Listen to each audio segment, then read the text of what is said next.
Welcome everyone to our meeting tonight. The second Tuesdays of the month, we have a special work session agenda, which means that we'll go through and do our consent agenda like normal, but we won't have any items on the regular agenda, and instead, technically, we'll adjourn, but then we'll move on to our work session agenda. And we do that because when we have our work session items, it's for greater conversation, and we don't actually have any votes that we do during the work session. So when it seems like we're about to adjourn tonight, we aren't really going to leave. We'll still be continuing to meet. And also there should be agendas on the podium, except we might be out of agendas back there. So you might see if you have one, your neighbor has one that you can share with them. We would appreciate it. And of course, congratulations to the winners of the election last week. And I see Jennifer out there, and apparently this is going to be the first time we'll have a majority of women on the commission.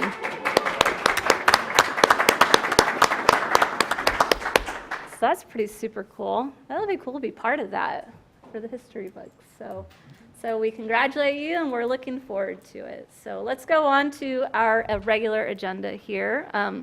First up, we have proclamations, and our first one is to proclaim the month of November as Alzheimer's Awareness Month. Do we have anyone here to speak? Mayor, Commissioners, thank you so much for allowing us to come and represent our residents, their families, and our staff. I'm Sarah Randolph. I'm the Executive Director of Bridgehaven Memory Care, and this is Robert Wilson, our CEO and owner. Excellent. Well, thank you for coming. So I'll go ahead and read the proclamation then. Whereas Alzheimer's is a disease that is accompanied by symptoms of memory loss called dementia, nearly 6 million adults in the United States suffer from Alzheimer's disease, and a new sufferer is diagnosed every 7 seconds. And whereas the dementia-related symptoms that accompany diseases such as Alzheimer's may include loss of mental function in areas such as language, memory, visual, spatial abilities, and judgment. There is no existing cure for Alzheimer's, but promising studies are being led by researchers in our region.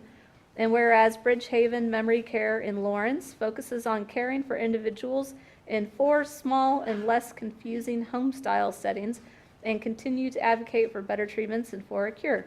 Now, therefore, I, Leslie Soden, Mayor of the City of Lawrence, do hereby proclaim the month of November as Alzheimer's Awareness Month and urge all citizens to extend their support for those struggling with Alzheimer's and their loved ones. Thank you.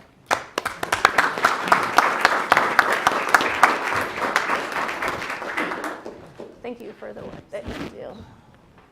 Thank you.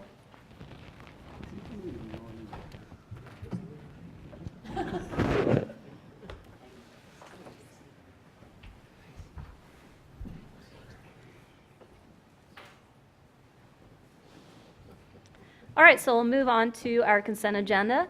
All matters listed below on the consent agenda are considered under one motion and will be enacted by one motion. There will be no separate discussion on those items. If discussion is desired, that item will be removed from the consent agenda and will be considered separately. Members of the public wishing to speak to an item that has been pulled off the consent agenda will be limited to 3 minutes for public comments. Is there an item that a member of the commission wishes to remove from the consent agenda? Nothing? Is there someone, a member of the audience, that wishes to remove an item from the consent agenda for consideration? Okay, so hearing no exceptions, I'm going to add to it claims in the amount of $3,654,073.41 for total vendors of 224. I'll entertain a motion to approve. So moved. Second. Motion made by Commissioner Herbert, seconded by Commissioner Amix. All those in favor say aye. Aye. Any opposed? Motion passes unanimously. Thank you. All right, so we're going to move on to public comment. The public is allowed to speak to any items or issues that are not scheduled on the agenda after first being recognized by the mayor. Each person will be limited to 3 minutes for public comment. As a general practice, the commission will not discuss, debate these items, nor will the commission make decisions on items presented during this time. Rather, they will refer the items to staff for follow-up if necessary. Individuals are asked to come to the microphone, sign in, and state their name and address. Speakers should address all comments, questions to the commission. So come on up and tell us what you'd like to say. Hi, Mayor and Commissioners. My name is Iris Craver, and I live at 410 Elm in North Lawrence. And I'll sign in after I finish speaking. I'm not going to speak very long. I sent all of you an email this afternoon, so I just wanted to give you a face to go with my email. Basically, I'm just here to object wholeheartedly to the idea of dumping 30 million gallons of nitrogen into the Kaw River. And I understand that the Department of Health and Environment has approved this idea, but there are many other very fine scientific institutions who would not be in favor of such a plan. I also understand that the city is really strapped financially and that you're trying to figure out a way to deal with this problem in a way that's economically feasible. And I wish that I had really good solutions for you. You know, I wish I could just come up here and say, well, this is what you need to do and this will fix it all, and I don't have that. But I do want to state my objection to the idea of it, and I'm hoping that you will take time to get input from a lot of different people other than just the Department of Health and Environment here in Kansas. Thank you, Iris.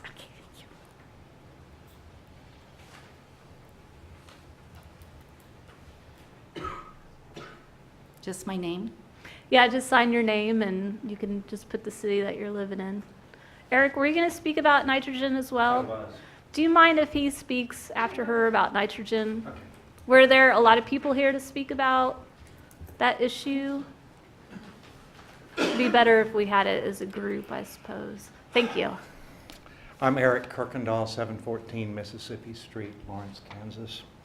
I'm usually really proud to say I live in Lawrence. We take good care of our environment. We're pretty darn transparent about our government and our decisions, usually. Today I've been really disappointed. I started out the day pretty disappointed. I'm ending it worse. I just learned about an hour ago that unbeknownst to anybody in Lawrence, the city is either now or in the morning going to start dumping the polluted water into the Kansas River, number one. And number two, that Water One in Johnson County requested that the city of Lawrence delay this by a week, and they were turned down.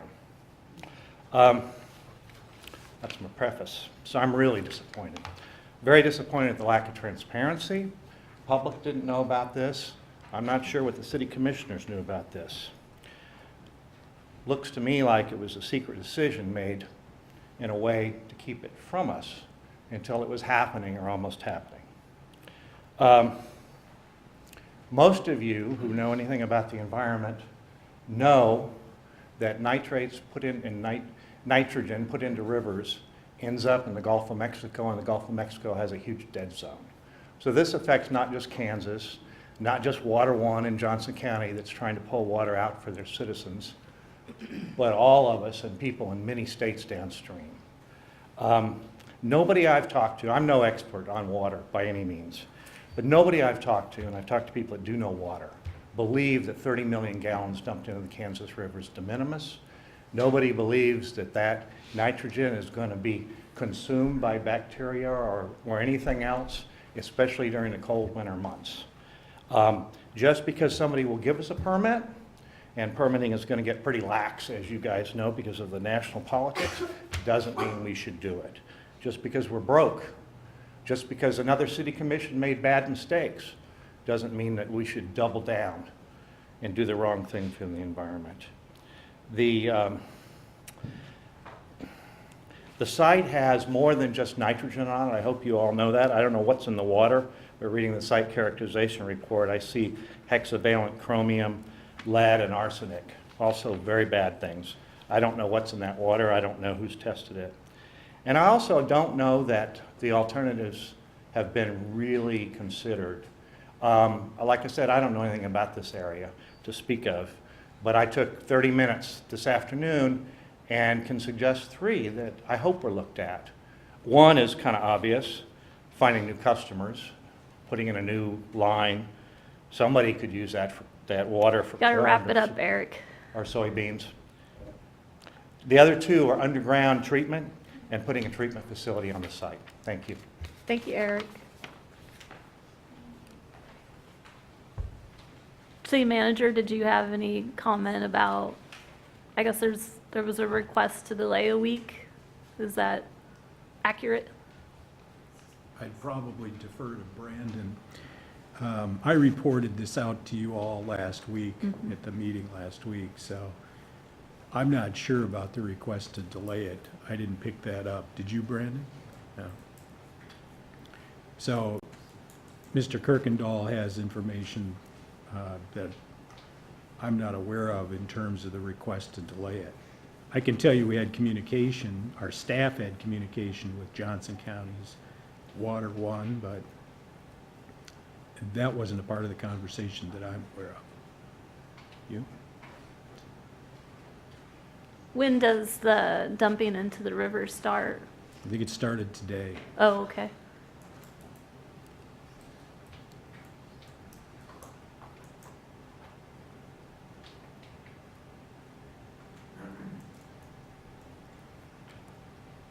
Do you have any other updates on it, I suppose?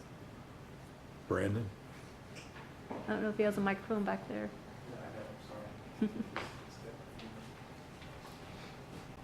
Mayor, Commissioners, Brandon McGuire, Assistant to the City Manager. So I don't have much of an update on the operation. We were delayed in getting started. We notified you last week and indicated that we would get started as early as last Wednesday, but we have delayed that. In our communication with Water One, which started last week, we've tried to give them the information that they've requested about it. There is there are already ammonium nitrate concentrations in the river, and we've run the calculations and determined that there will be a negligible, a marginal but negligible increase to the concentrations from the discharge operation. We will be conducting weekly sampling, weekly testing and monitoring to make sure that that we comply with the restrictions on the authorization from KDHE, and that we truly stay within that expectation, or we meet that expectation for a minimal environmental impact or impact on the concentrations. I will say that this is a temporary one-time discharge. We certainly don't desire to do it, but we are, as Tom has indicated over the last couple months, facing a situation where the storage capacity on site we've exceeded it. It's been exceeded, so there is no place to store the water. We are still actively recruiting new farmland to land apply the water, which is the primary method of the remediation program. And we are land applying 11 million gallons, or up to 11 million gallons if the weather cooperates with us over the next couple months. So we are making every endeavor to minimize the amount of discharge that we do have to put into the river. Thank you. Any questions? I am not the technical expert, but I can try to answer any questions about communication. I thought I read somewhere the calculations that you did to determine how much it would raise the nitrate levels in the rivers was 0.5 parts per billion, is that correct? Million, is that correct?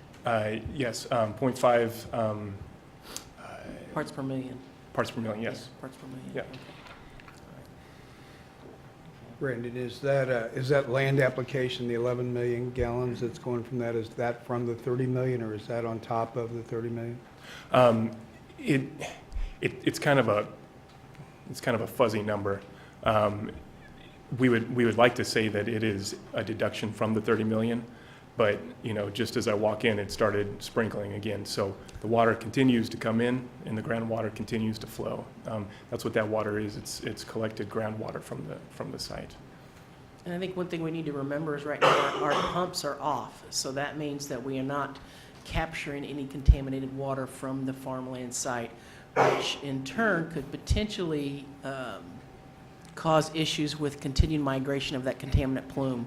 Pumping the water helps decrease the migration. Not pumping the water will allow that migration to continue to occur. So we need to get these pumps back on, and we need to come up with a better methodology. And my understanding is that we are in the process right now of hiring an environmental consultant that is highly experienced in this type of remediation.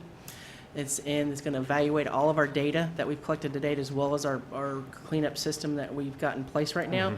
And this is something that my understanding has not been done before, a comprehensive look at all of our data as well as the system. Is that correct, Brandon? Since we've taken ownership, of course, the site was extensively characterized Correct. prior to taking ownership, but since we've taken ownership, we haven't done a comprehensive review of the remediation operation. And the reason why is because the land application has typically been sufficient, but we've had a combination of fields that have been converted or sold, and so we've lost acreage. And for example, Mr. Kirkendall made the point that soybeans can soak it up.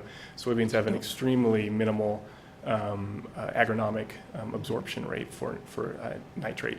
So things have changed in the environment that have led to this point in time, and so it is time, and I wish that we were a year or two ahead of that with the study. But we do have an RFP on the street as we speak, soliciting consultant services to do a complete audit of all the data that we do have on the operation, and make recommendations about the most feasible and economic way to move forward for the long term with that remediation program.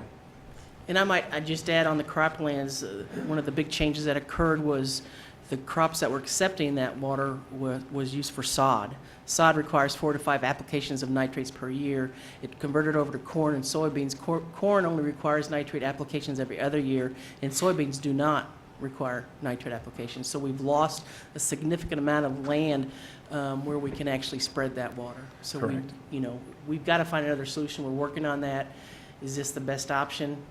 This is what we have right now, but we need to further look at it. I agree. We'll continue to do that. Exactly, Commissioner. This is intended to buy us Yeah. just a little bit of breathing room so that we can take that look at the We've got to program. get something going on that land, because the migration right now is in a situation where it can continue to migrate off.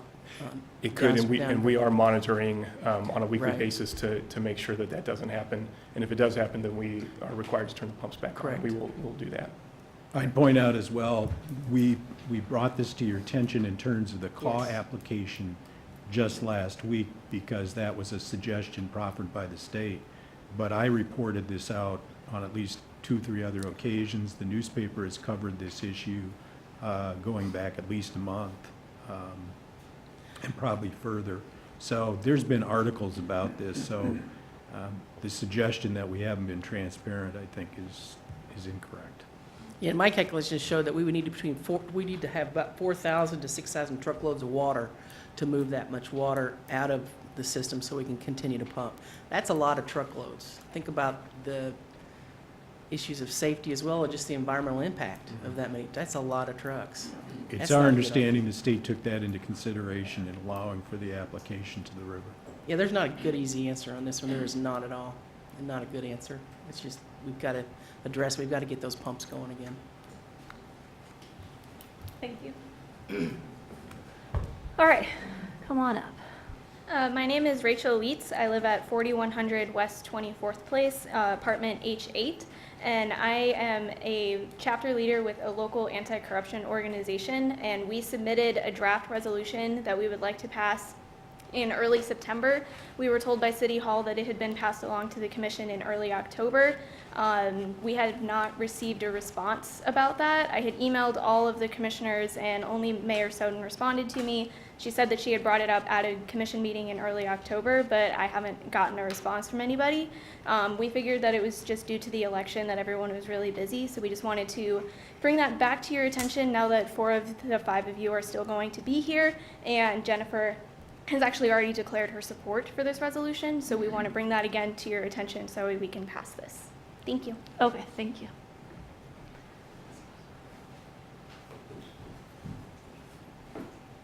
Good evening, Mayor and Commissioners. My name's KT Walsh, 732 Rhode Island. It's a much less weighty issue. I just have a favor.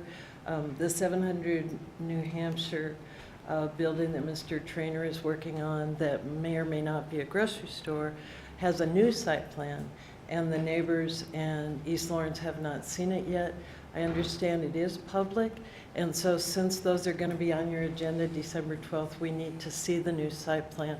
And it may just be a matter of, there's been some delay with the link on the website and planning, but you can only get the old site plan, so we'd love to see the new one on the city website.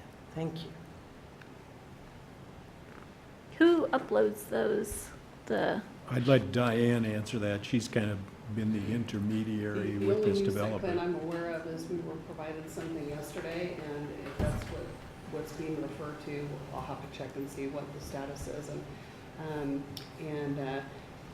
I would remind you, your item that you have on the agenda for December is just a work session. There's not any action steps that are planned at that meeting. Is the work session just about the incentives or? Just hearing an update about the project. Okay, so. We have suggested that it's not ready to go to PERC. The developer was interested in having it at least exposed more to the commission. I will say publicly, we have some concerns about the financial issues, as you speak, the incentives. And so we thought maybe best just to let you see it. They're pressing for that. You know, you have a committee in the community that seems to be advocating for this position. But so far, we've been asking for certain information regarding the financial aspects of this project, and we were not willing to have it go to PERC until more information was provided. Okay. So they're going to expose the project to you a little bit more, and I would suggest that Ms. Walsh could be at that meeting and hear the same things you're hearing at the same time. And it sounds like we do need to upload some new. Well, new we site plan, received I a guess. parking plan modification yesterday, but I think that's, other than that, I'm not sure what she's referring to. Come on up, KT. Thank you. Excuse us for a second, Michael. Sure. This may be a legal matter, I don't know. It's been shown to different groups in the community. People have it in their hands as the new site plan. We're the people who are going to live across from it. Don't we get to see the new site plan? I'm just saying, doesn't that seem fair? Thanks, KT. Anyway. We might just check to see if they have. I guess we'll have to check with those groups that have seen the plan. Yeah, those two, those two. I've seen the downtown grocery plan committee or their name, whatever their name is. They might have something. Okay, thank you. Okay, thank you, Michael. Come on up. Thank you, Mayor Soden. Good evening. My name is Michael Allman. I live at 1311 Prairie Avenue, the east side of Lawrence. And I'm here to speak about the nitrate contaminated water discharge problem issue. I also, like Eric mentioned, am not an expert in water quality. And I'm not sure how to evaluate really the effectiveness of this plan or if there's any problems with it at this point. My issue is that I haven't had any time, and most of the people haven't had an opportunity to make those kind of evaluations. Yes, the issue has been in the newspaper occasionally, but mostly as a financial problem with the trust fund and things of that sort. It wasn't until the newspaper article was passed Friday that this plan to discharge nitrate water was made public.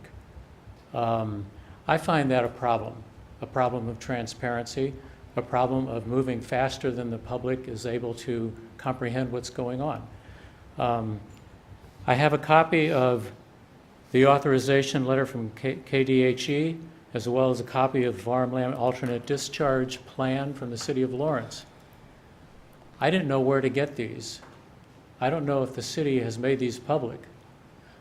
We got these from a contact in Kansas City who got them from Water One. So that tells me something about the transparency here also. issues that I'm concerned with beyond the transparency in the decision-making process.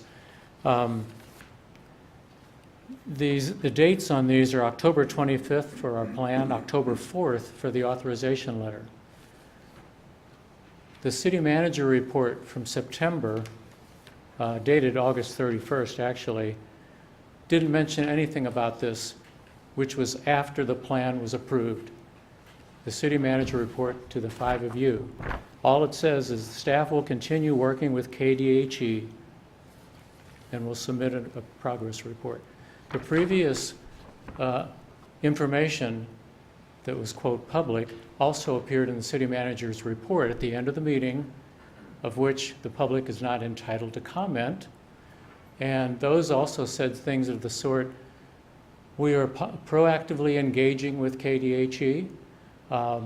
We are seeking guidance from KDHE. Nothing specific, except discussions about possibly trucking the water. That was all that was said in any of those 3 reports. So it wasn't until Friday that anybody really knew of this. And I talked to the Assistant Public Works Director of the county, Chad Voigt, the man who's been responsible for Gotta enlarging wrap it up, Michael. the channel through which this water is going to flow to the Kansas River. He did not know about this until I told him today. What does that say about the transparency of the decision-making? The water is going to be monitored upstream at Bircham Park and monitored downstream to see if there's any major change. The downstream site is at 11th Street and 1625 Road, a quarter mile before it reaches the river. That's not data that tells us the impact on the river. Hey, Michael. That will be the same level of nitrate as what's coming out of the tank. Thank you, Michael. This is a faulty plan. It's not been publicly vetted properly. I think the citizens and the downstream people, as well as the people in the Gulf of Mexico, deserve much better from the city of Lawrence. Thank you, Michael. We have a 3-minute limit for public speaking. So I guess it might be a good idea for you all to talk to Brandon maybe in more depth with your questions and concerns, more than we can really cover right now in just general public comment. Okay, any other public comment?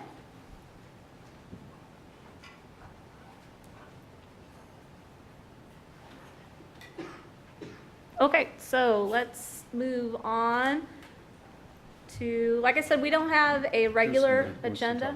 Oh, please, come on up. Hi. Sorry, missed you by a second. My name's Tristan King. I'm at 923 Main Street. I kind of would like to talk about my personal experiences with nitrogen pollution in rivers and bodies of water. I'm not an expert of any sort, but I have had classes here at KU and advanced classes in high school about stream ecology, if that provides me with any credibility. And the increase of nitrogen in the river, what was it? Parts, it was... 0.5 per million. Say that again? 0.5 per million. 0.5 per million. That 0.5 per million. It doesn't sound like much in the grand scheme of things, and there's a lot of water going through the river, and that kind of makes sense that it would dilute the pollution. And I don't know, the kind of idea that the solution to pollution is dilution, I'm not really the biggest fan of that. And seeing in the past what happens to bodies of water with an increase in nitrogen, you see keystone species and important species like crawfish and caddisflies. You see their numbers drop drastically because the nitrogen makes it difficult for them to live, which you see as a result of that other species like mosquito larvae and leeches, species that can directly affect the human population living around the ecosystem. You see those numbers rise and negative effects around with the ecosystem and the people who live around the ecosystem. That's all I really wanted to say. Thank you, Tristan.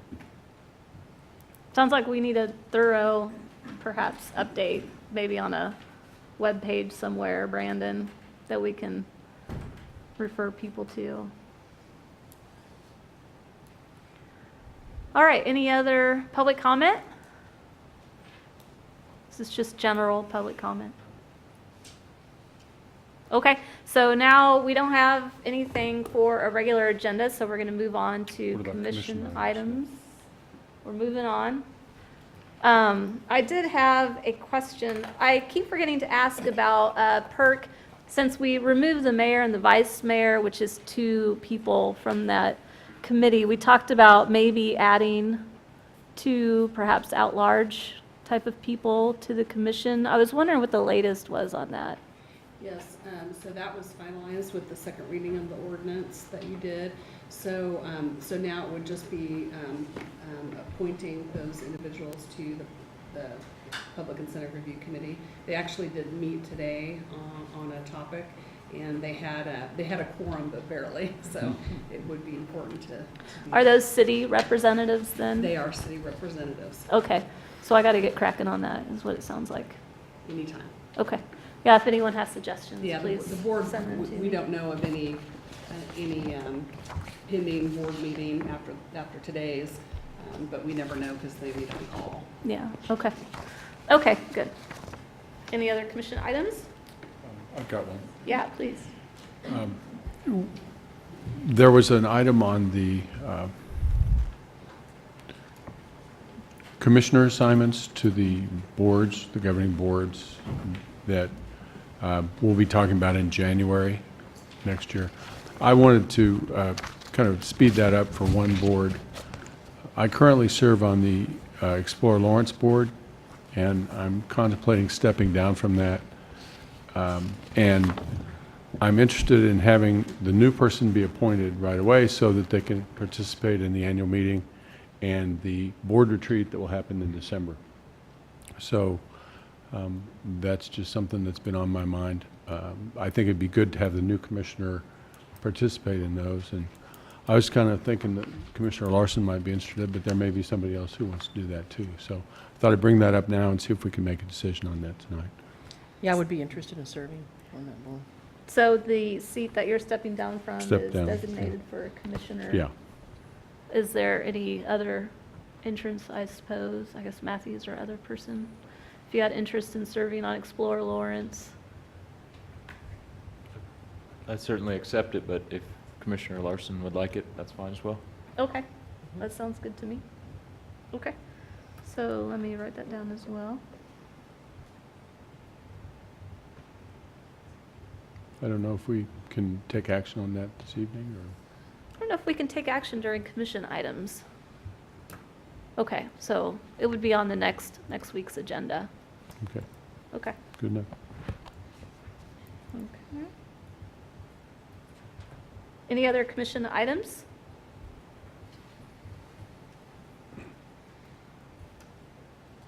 Okay, so now we're on to city manager's report, which it says none next to that.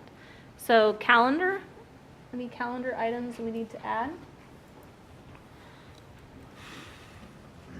Okay, so now we're going to technically adjourn, and then we will move on to our work session agenda. I'll move that we adjourn. Second. Motion made by Mayor Soden, seconded by Commissioner Amix. All those in favor say aye. Aye. Any opposed? Motion passes unanimously. So technically we are adjourned, but we're going to move on to our work session agenda. The work session provides an opportunity for the City Commission to discuss items in greater detail. As a general practice, the Commission will not make decisions on items presented during this time. Rather, they will refer the items to staff for follow-up if necessary. Public comment related to the work session topics will be allowed at the end of the discussion on each item. Each person will be limited to 3 minutes for public comment. So first up is the discussion on short-term rental ordinance. Who is presenting? Danielle.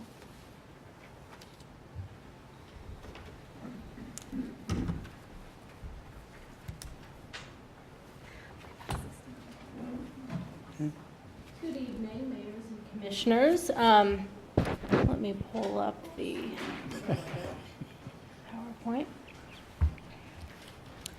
All right, I am Danielle Bushcutter. I am the management assistant in the city manager's office, and myself, along with a number of planning staff and as well as some legal staff, have been working on bringing forward this draft framework for you all tonight. So at a very high level, we'll kind of go through what short-term rentals are, some of the pros and cons associated with them, and then get into kind of the public process that we've participated in up through this point, and then go through staff's recommended framework. And then at that time, myself and all the other staff members that have worked on this would be more than happy to answer any of the questions that come up kind of through the presentation.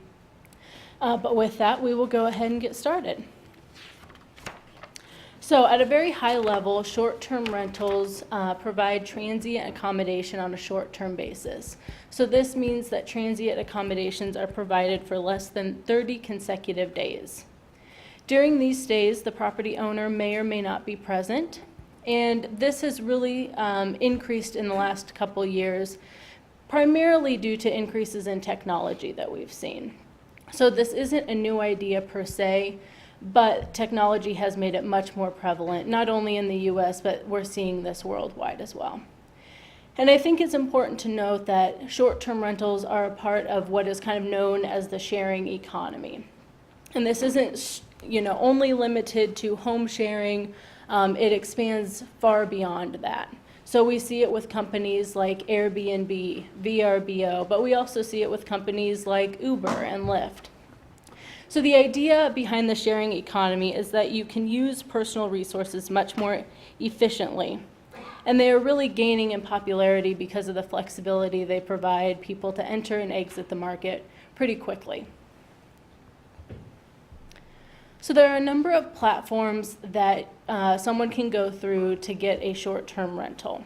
In the city of Lawrence, the largest platform that we have is Airbnb. Currently, there are about 130 to 140 active short-term rentals available on Airbnb. While it is the largest platform, it is not the only platform. We've listed 3 here that are kind of the next most popular here in Lawrence, but there are dozens and dozens and dozens of other platforms that provide similar services. And it's important to note that through these platforms, people are able to connect with one another. So if someone was looking for a short-term rental, they could communicate with whoever then would be their host or the operator of the short-term rental all through the platform. And they also pay for the platform. So it allows both sides of that transaction, both of those people, to communicate with one another and actually pay through the platform. Currently, short-term rentals are not a permitted land use with our current land development code. If they were to be added, it would be considered a transient accommodation similar to a traditional bed and breakfast or a hotel motel. Currently, our enforcement for short-term rentals is a complaint-driven process. And we have received a handful of complaints, but that is how we proceed with those. We also thought it was important to kind of go through some of the residential uses and some of the kind of home occupations that are allowed within residential uses, and kind of highlight the current transient accommodations we have in our city code. So we currently have single dwelling units, and as part of this, there are accessory dwelling units as well, and we'll get into that in a little more detail. There are also duplexes, multi-dwelling units, congregate living. And there are also home occupations that are permitted. So it is a commercial use in a residential district. So we do have some services like the tutoring, the hair salons, accounting services, legal services, things of that nature that are permitted in residential districts, even though it is a commercial use. And then currently, under the transient accommodations, like I said, we have bed and breakfasts, hotels, motels, extended stays. And it is important to note that to get a bed and breakfast, you do have to go through a special use permit process.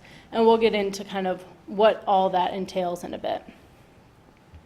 So like I mentioned, if short-term rentals were to be added to our land development code, it would be under the transient accommodations section. So now, at a very high level, we will get into some of the positive impacts that short-term rentals have on a community, as well as some of the potential negative impacts that short-term rentals have on a community. So we'll start with sales and transient guest tax revenues. So currently, the Airbnb has signed an agreement with the state of Kansas to collect and remit all state and local sales taxes, as well as transient guest taxes. And that agreement was signed in February of this year. So the city is receiving income from people who use the Airbnb platform to But not rent the out other- short-term rentals. Not the other platforms and. Not currently. So and we'll get into this a little more. People who use some of the other platforms, the operator of the short-term rental would be responsible for collecting and remitting state and local sales tax and transient guest tax. Another positive impact is the additional income that it provides hosts. There are a number of stories out there that, this money helps provide property maintenance. It helps people stay in their homes longer. It can help supplement mortgage payments, and it can really provide a lot of benefits in terms of having that additional income.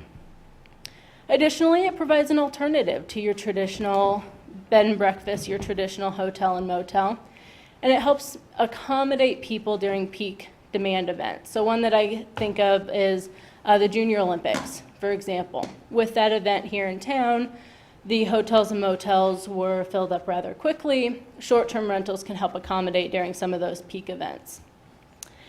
It can also help properties from being blighted, and again, this gets back to the income that it can provide to hosts and operators that they can then put back into their property if they see fit.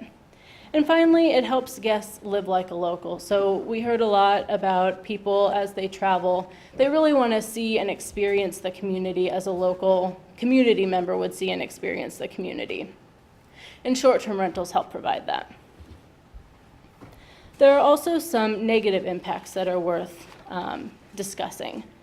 So we also heard, we had an extensive public comment period, and we definitely heard that there were some concerns related to the impacts that short-term rentals would have on neighborhoods.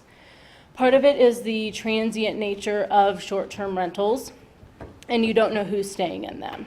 There are also concerns of properties being over-occupied, becoming party houses, and then the traffic and parking concerns that are associated with having a number of people stay in a residence.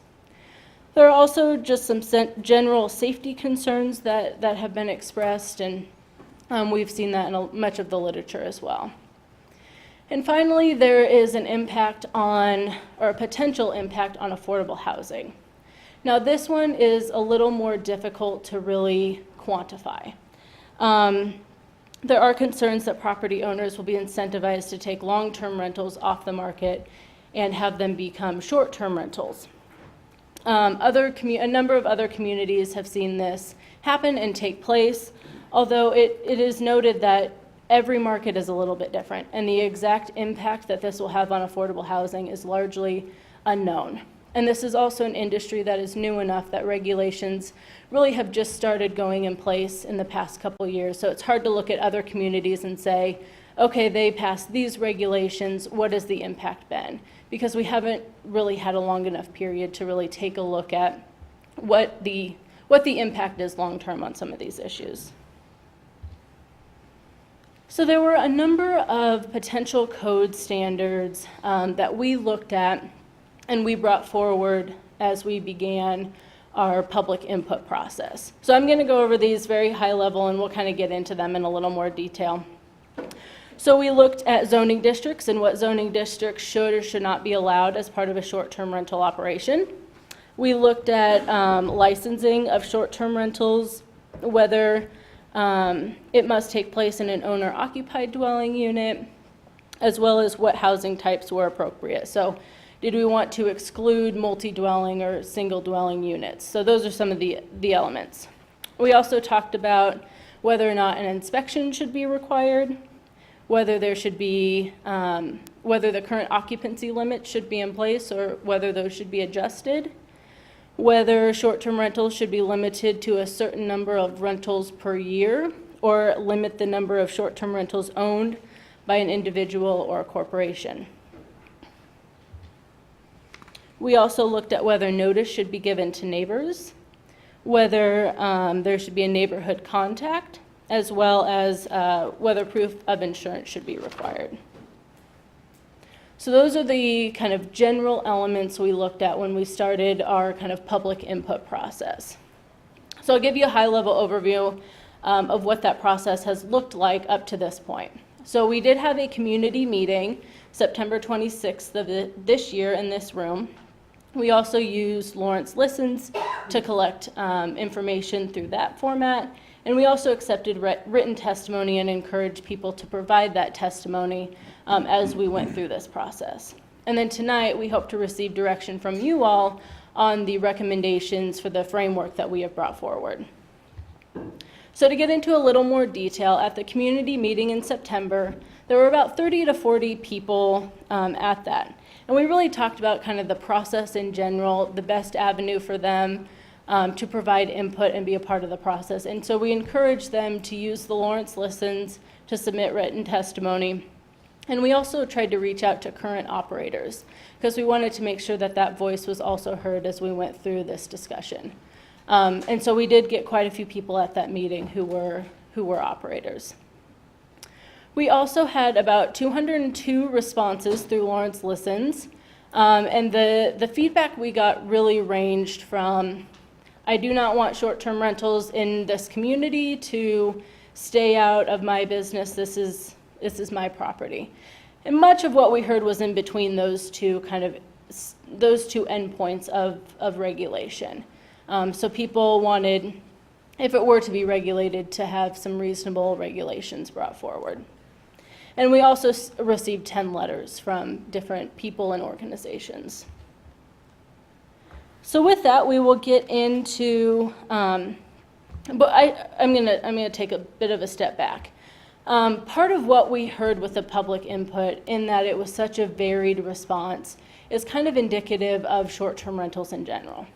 There really aren't best practices out there in terms of regulating short-term rentals. It really, each municipality and each district really has to determine what is most appropriate for that given community. So I think the responses we received have really been indicative of what communities across the country are experiencing, because we don't really have a good template that says this is the best practice, modify from there. Each city has to kind of come up with what is the best practice for their community. So with that, we'll get into staff's recommended code standards. I'll give you the high-level list here, and then we'll go into each one of them in more detail. So at a high level, staff is recommending that short-term rentals be permitted in all zoning districts that allow residential uses. And in this, we will have some discussion about the owner-occupied versus non-owner-occupied. Staff's also recommending that taxes be collected, and that includes the TGT and sales tax, as well as an annual license with an appropriate fee, an annual inspection also with an appropriate fee, proof of insurance. Staff's recommending that short-term rentals conform with the current occupancy standards, and we'll get into ADUs a little bit as well, since the occupancy standards are slightly different. Include a resident agent and notice to neighbors. So getting into the zoning district, staff is recommending that this be permitted in all zoning districts that allow residential use. So this includes single and multi-dwelling units. And staff is drawing a distinction between owner-occupied and non-owner-occupied units. So owner-occupied units would follow the framework that is being brought for you tonight. Staff's recommending that non-owner-occupied units follow the RS district bed and breakfast regulation and obtain a special use permit. So I kind of want to, just to provide some context about a special use permit, I kind of want to provide a general kind of process for it and how long that process takes. And if you have questions, we have a number of planning staff that can jump in as well. Danielle, did you say an ADU would be considered owner occupied, or? We'll get other? into the ADU Oh, in okay. just a bit. So the special use permit process takes, at a minimum, 3 months for someone to move through. And it is a discretionary permit that costs, at a minimum, $725. And that doesn't include the fees that we'll talk about in a bit for short-term rentals. And it is required to go to Planning Commission for review, which includes a public hearing and public notice. And then it goes to the City Commission for final decision. And it should be noted that various conditions can be put on a special use permit, and that if it is unanimously recommended by the Planning Commission, it generally goes on a City Commission consent agenda. It should also be noted that depending on the specific request, site plan may be required and it may have to go through HRC. So it is a bit of a long process, but I just wanted to make sure that everyone was kind of aware and give some context to what that process is. To go on the taxation issue, staff is recommending that all applicable taxes be collected and remitted. Again, I'll note that Airbnb signed an agreement with the state of Kansas that began in February of this year to collect and remit those taxes. However, as the mayor pointed out, the other platforms have not signed a similar agreement, and therefore that responsibility would fall on the operator of the short-term rental. Mayor, can I ask a question? Danielle, who Yeah. makes the decision on whether or not that property is taxed at a commercial rate for property tax? That is dependent. I can so- tell you who it is, just so that you know, because I used to be in the traditional bed and breakfast business. It's the Board of Tax Appeals. What's that? Say The that Board of again. Tax Appeals of the state. And so why isn't every one of these taxed at commercial rate? And that's And whose responsibility is to make the state aware of it? a discussion I think it would be very good to Okay. have at this meeting. Just check. Thanks. Sure you want to give up your seat? This ain't getting me fired up because I paid a hell of a lot of taxes for a while. And then we'll get into the annual license inspection and fee. So this would be very similar to our rental inspection process. And fees are set to recover the costs associated with processing the application as well as actually conducting the inspection of the property. So license fee is anticipated to be $20 or $25, excuse me, per unit. And the inspection fee is anticipated to be $50 per unit. Staff's also recommending that proof of insurance be required and that homeowners will have to show proof of homeowners insurance that include a minimum amount of liability coverage. Staff's also, On the insurance, are you going to require that they have insurance that covers this type of operation?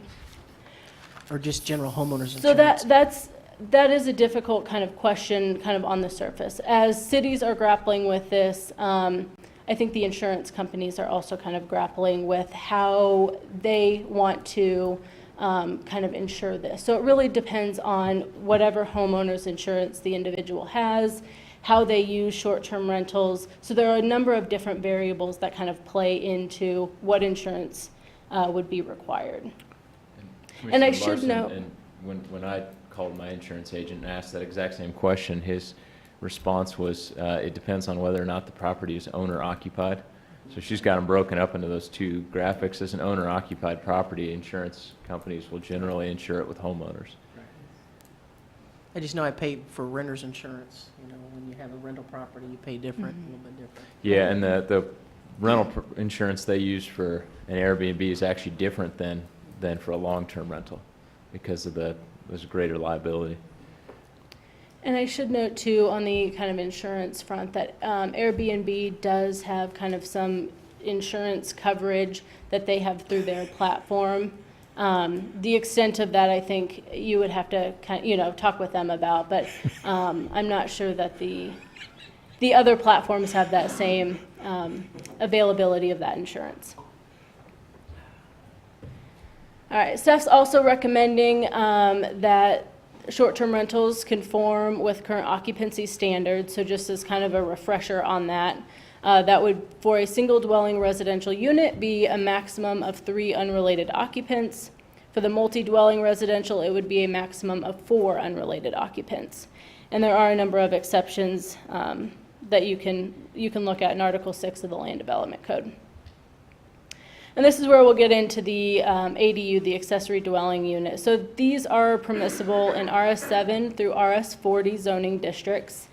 Either the principal dwelling or the ADU must be owner occupied, and only one can be rented out as a short-term rental at a time. They also must be registered with the city and meet standards set forth in the Land Development Code.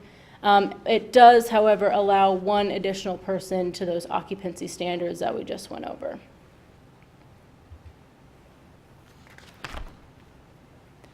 There are 2 more recommendations. This one is the local contact person. So staff's recommending that there be a local contact person available to receive notices and attend to issues as they arrive that lives within 40 miles of the city limits. If the owner lives beyond that, then a resident agent would be required to receive those notices and attend to issues as they arise. The final recommendation that staff is bringing forward to you tonight is the notice to neighbors. So notice would be sent out to owners of property within 400 feet of a short-term rental and to the registered neighborhood associations. This notice would reflect that there is no right to appeal and would be very similar to Type B home occupation notices that currently go out. So again, this is the tutoring services, the hair salon services, and other services of that nature. The notice would also provide general information about short-term rentals and how to file a complaint if an issue were to arise. So now we'll kind of wrap this up with what the next steps are. So tonight, we are looking to receive further direction from the City Commission so that we're able to bring forward a draft ordinance to you. And then dependent upon that direction, we will process any land development code changes through a text amendment with the Planning Commission for review. So those are kind of the next steps that we're looking for from you all. And with that, I would be more than happy to answer any questions. And there's a number of planning staff and legal staff as well that we've all worked on this together. So we would be happy to answer questions. Please, go ahead. Quick question.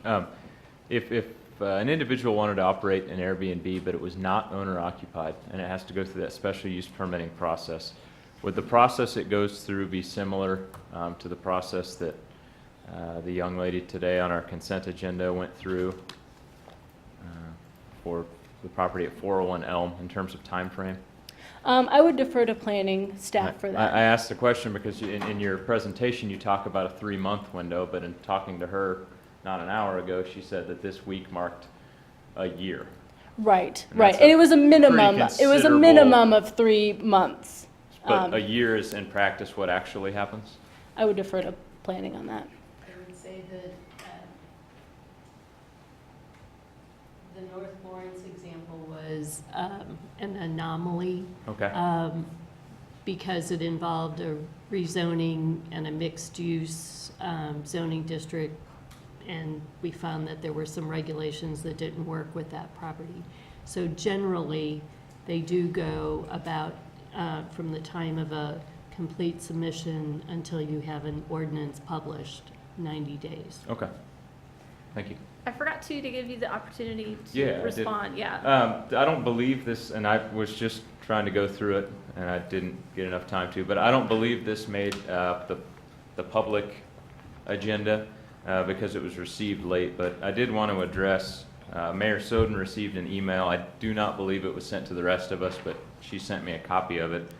And, you know, years and years, 20 years ago, I was a student. I paged for a day for one of our governors, and he made the comment to me that if one person says it, 10 people will think it. And that's all I could think when I got this email. So I want to address this email publicly before we begin deliberation. The email states to Mayor Soden, I understand that Commissioner Herbert is operating Airbnbs in the city, which is already against code. I will hope you consider this conflict of interest. I hope you will all consider that a commissioner operating a business that is violating a city code is disturbing.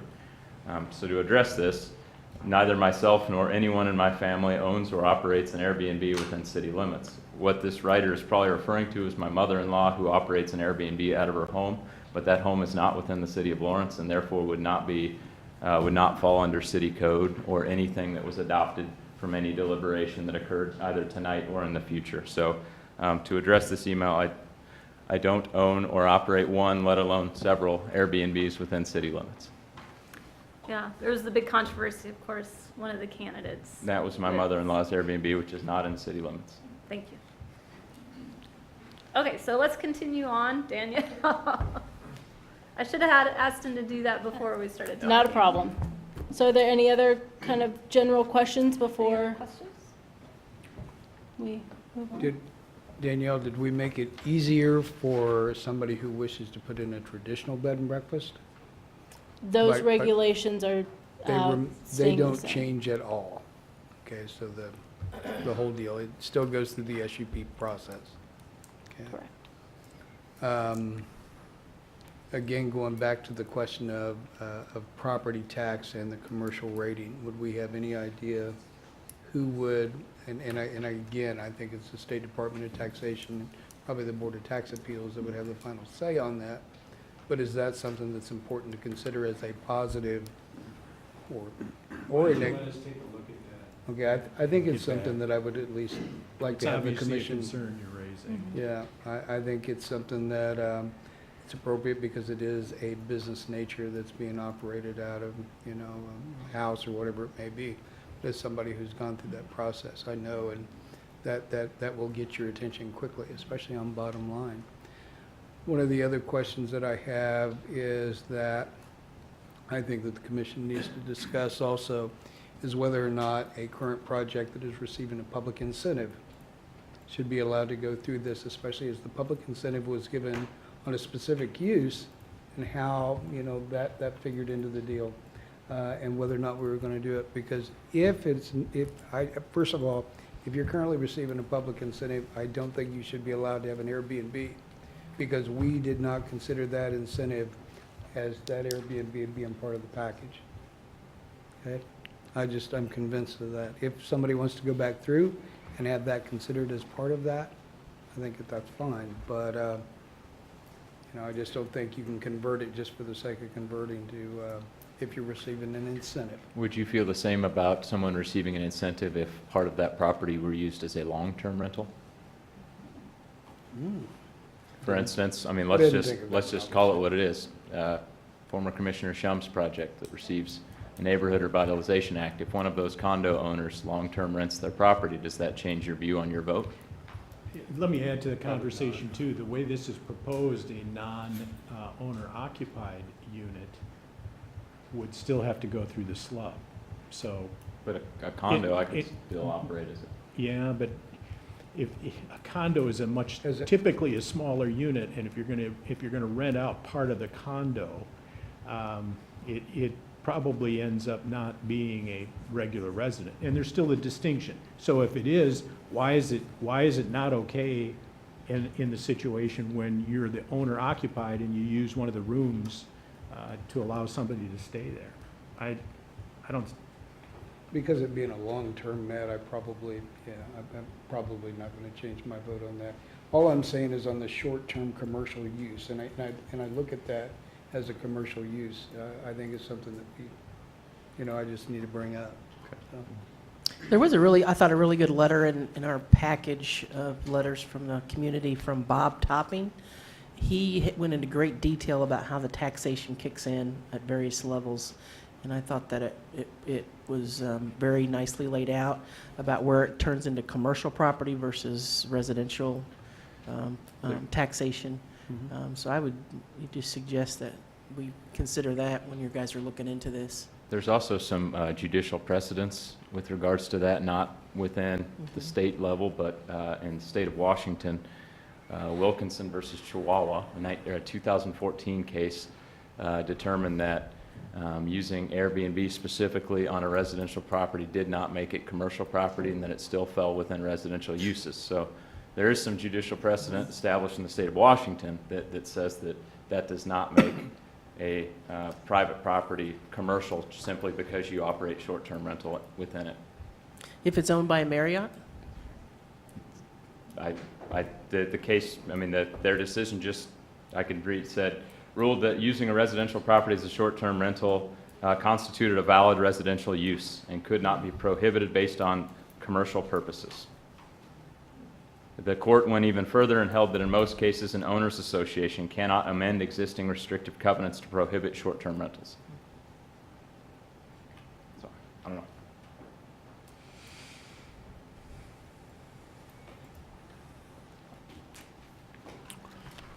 Well, Danielle, I guess I'd like to take it kind of back to the very beginning of the presentation.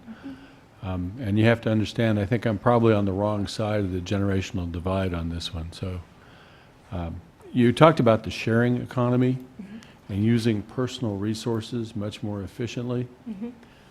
I guess I can understand that concept when someone wants to rent out a spare bedroom in their house.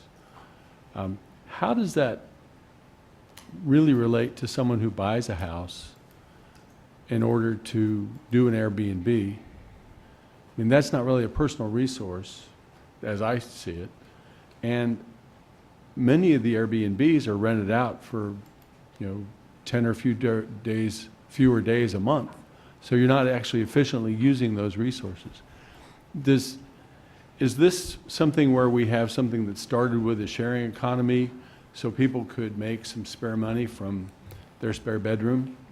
And then it's kind of morphed into this huge thing where it's becoming a commercial enterprise, as Commissioner Amix talked about, but it's using the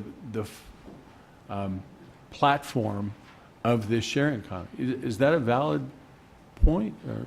Yeah, I think this is something that we have seen expand drastically over the last 5-10 years. So Airbnb was started in 2008, started with a couple guys who wanted to make their rent payment, so they rented out a mattress. So that's kind of where it started, and technology has really helped propel that to what we see today. So yes, you are absolutely correct in that there are people in communities who will buy properties for the sole purpose of renting them out on a short-term basis. But that's not really the sharing economy per se, is it? The sharing economy is a general kind of concept when it comes to this is how these things have kind of started and began, and they've grown since that point. So it started in 2008 with wanting to use your resources more efficiently. But yes, it has absolutely grown throughout the years into what we see it today, and it's used for a multitude of different reasons. Have you done a point-by-point comparison of hotel, I mean, the attributes of a hotel, the attributes of a traditional bed and breakfast, of a owner-occupied Airbnb and a non-owner occupied Airbnb? Because a lot of these points that we're talking about, the taxation, I mean, with the agreement with Airbnb, everybody's going to be paying sales taxes. Everybody's going to be paying the guest tax. That but goes we still through that have platform. Pardon? That goes through that But I'm platform. using Airbnb. Yeah. But there's this difference between the residential taxation on a non-owner occupied Airbnb and a hotel.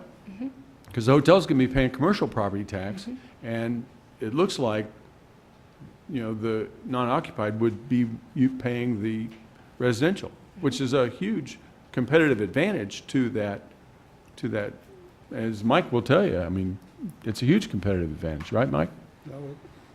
That's To get your attention. to get your attention, right? Yeah. So, do you have that kind of point-by-point comparison? I mean, in terms of, do we have a matrix sitting in one of our files? No. Have we had these conversations about these very issues? Absolutely. And that's part of what makes this such a complicated issue to address, is that you have to consider all of those elements when you're trying to figure out how to best regulate these things. Yeah. So those are absolutely things at a staff level that we've been talking about extensively for the last year and a half or so, as we've been kind of trying to address this Okay. issue. One of the issues that was raised was insurance. And I can recall that my insurance agent sent out a message to everybody saying, if you're driving Uber, your policy doesn't cover you. You have to get a policy for that. Is there a way that city staff can understand with the number of insurance companies that are out there whether or not an operator is going to be insured under the policy that they have? Should we be requiring some kind of documentation from the insurance company saying, we cover this use specifically? I think those are some of the details that we'll have to hammer out when we bring forward that draft ordinance. Tonight, we really want to focus on these kind of concepts and whether or not we want to include these concepts in that draft ordinance. Because you're absolutely right. There are a lot of details within this that are going to need to be figured out and addressed and talked about. But before we get to that point, I think we need to figure out, do we even want to include the insurance clause in our ordinance and have some of those discussions before we get into really that detailed level of, if we do want to include that, do we need a letter from the insurance company and things of that nature? Okay. So is the home occupation underneath the land development code, that home occupation area? Yes. Okay. So it's possible that this could be similar to that home occupation. Is that?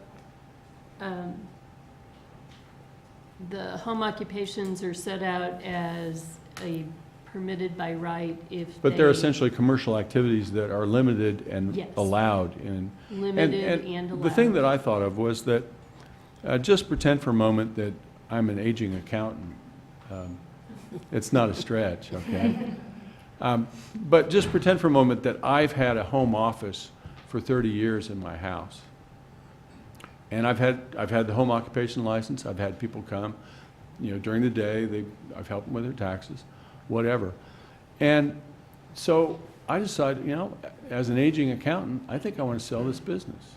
So I sell the business, and a young accountant buys it, and I sell her the house, because that's where the office is. So it turns out that the young accountant, she's already got a place to live. She doesn't want the house to live in, but she wants to have the office there. So she runs the office but doesn't live there. Does that fit under our home occupation guidelines? No. And so why is this commercial activity so different from what I would do as a home occupation? That's something I haven't been able to figure it out, and maybe you can explain it to me. I mean, it's a commercial activity in a residential neighborhood. I would put the same question back on you. How is it different than somebody who operates a long-term rental property, who never lives in that property, who clearly makes a living or earns income off of that property that they have never lived in, that is located in a residential area? Well, the fundamental difference is that I'm staying at your house for one weekend instead of one calendar year. That's the fundamental difference. Right. So essentially what I have is I have a neighbor I can go over and have coffee with and get to know a little bit over the year that they're there. And with a short-term non-owner occupied rental, I don't have a clue who's there. There's no possibility for community in that situation, where one of our strategic goals is neighborhoods. And so I don't understand how a non-owner occupied really fits this definition of the sharing economy. So maybe because somebody can explain it to me. But.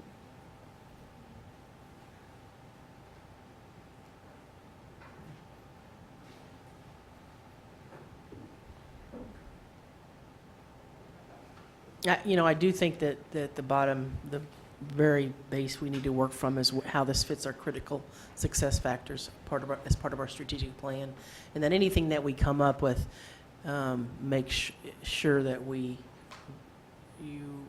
have safe, healthy, and welcoming neighborhoods, and that we follow through with that.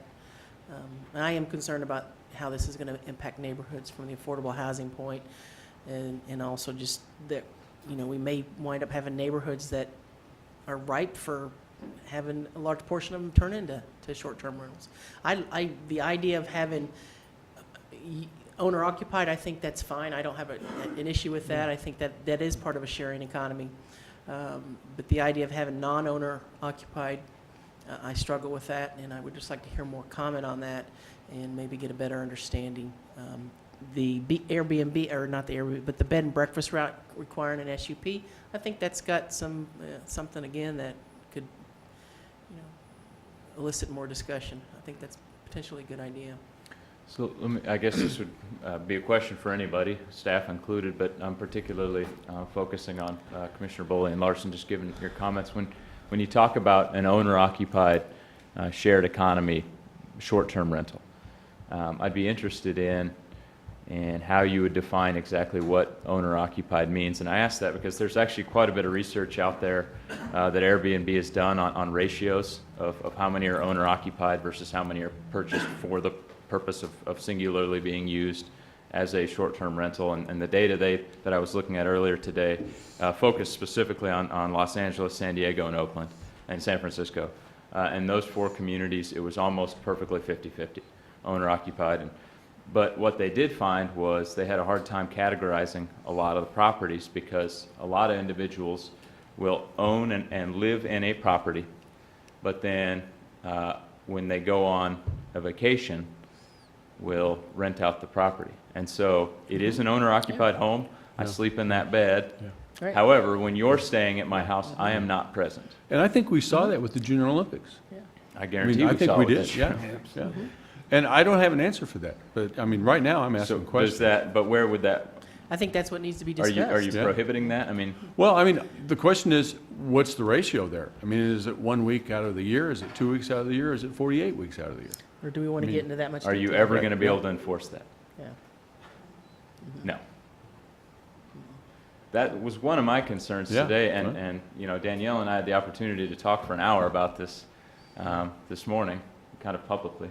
And one of my concerns as I went through the regulations is that something I think cities do a lot, not just Lawrence, but cities across the country, they develop regulations to put people's mind at ease, but oftentimes in the back of their mind they know that this is not a regulation we could ever dream of enforcing.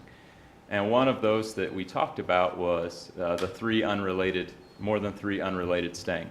We can enforce that with a rental property because it's a long period of time, and you're going to be there for a year, and so we can do the inspection, we can go through that whole process. But if I'm doing a shared economy Airbnb style rental, and I have 5 unrelated people come on a Saturday night and leave on a Sunday morning or a Monday morning, you're never going to be able to enforce them.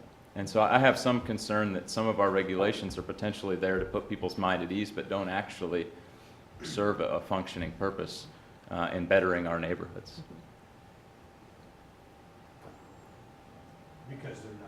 Because they're not enforceable. And my personal ideology, I suppose, I don't see a whole lot of point in making a law if we know we can't actually enforce it ever. That seems pretty silly. We talked about that a lot on the urban agriculture issue, that there were a lot of things we said, well, we don't really know that we can ever enforce this, but it's on paper, so we all feel better about it. And I will say as staff, that's something that we have discussed too, because we've looked at a number of ordinances that have been put forth in a variety of communities. And one of the things we talked about is having regulations that we can enforce and are reasonable to be able to enforce. Because like I said, each community is very different in terms of how they look at these and how they structure an ordinance. Yeah. I would concur that it's important to have regulations that are enforceable because we have to consider whether the government has credibility or not. Mm-hmm. If you have ordinances that you can't or don't enforce, then you have trouble with credibility.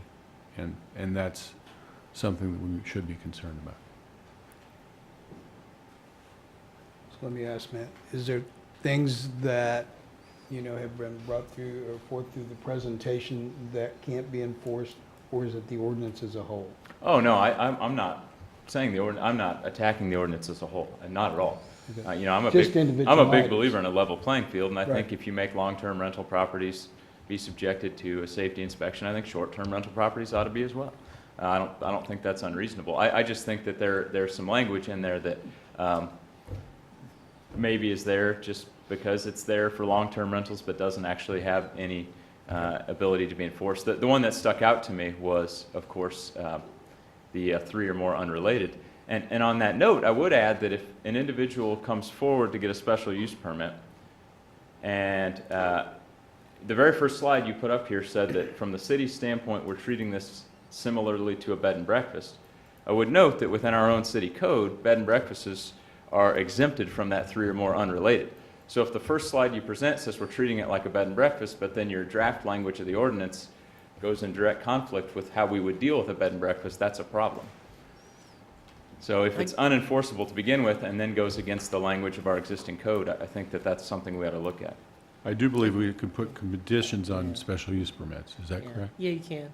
I guess I didn't read it the same way, that if they fell under the B&B or the SUP, that it would have to follow whatever those rules are. So I didn't quite, yeah, similar to that. So I didn't And quite read that. The B&B distinction is that, in that it would be a transient accommodation. Some of our other transient accommodations include bed and breakfast, hotels, motels, but yes, those are treated differently than. We kind of came to the whole idea of the SUP for non-owner occupied somewhat late in the process, in part because we were concerned about those non-owner occupied units proliferating in the neighborhoods, sometimes on a whim. And quite frankly, that's one of the things that is in the shared economy, that you can, be fairly nimble and shift to those things, which from a neighborhood standpoint is probably not very desirable, but from an owner situation would be more desirable.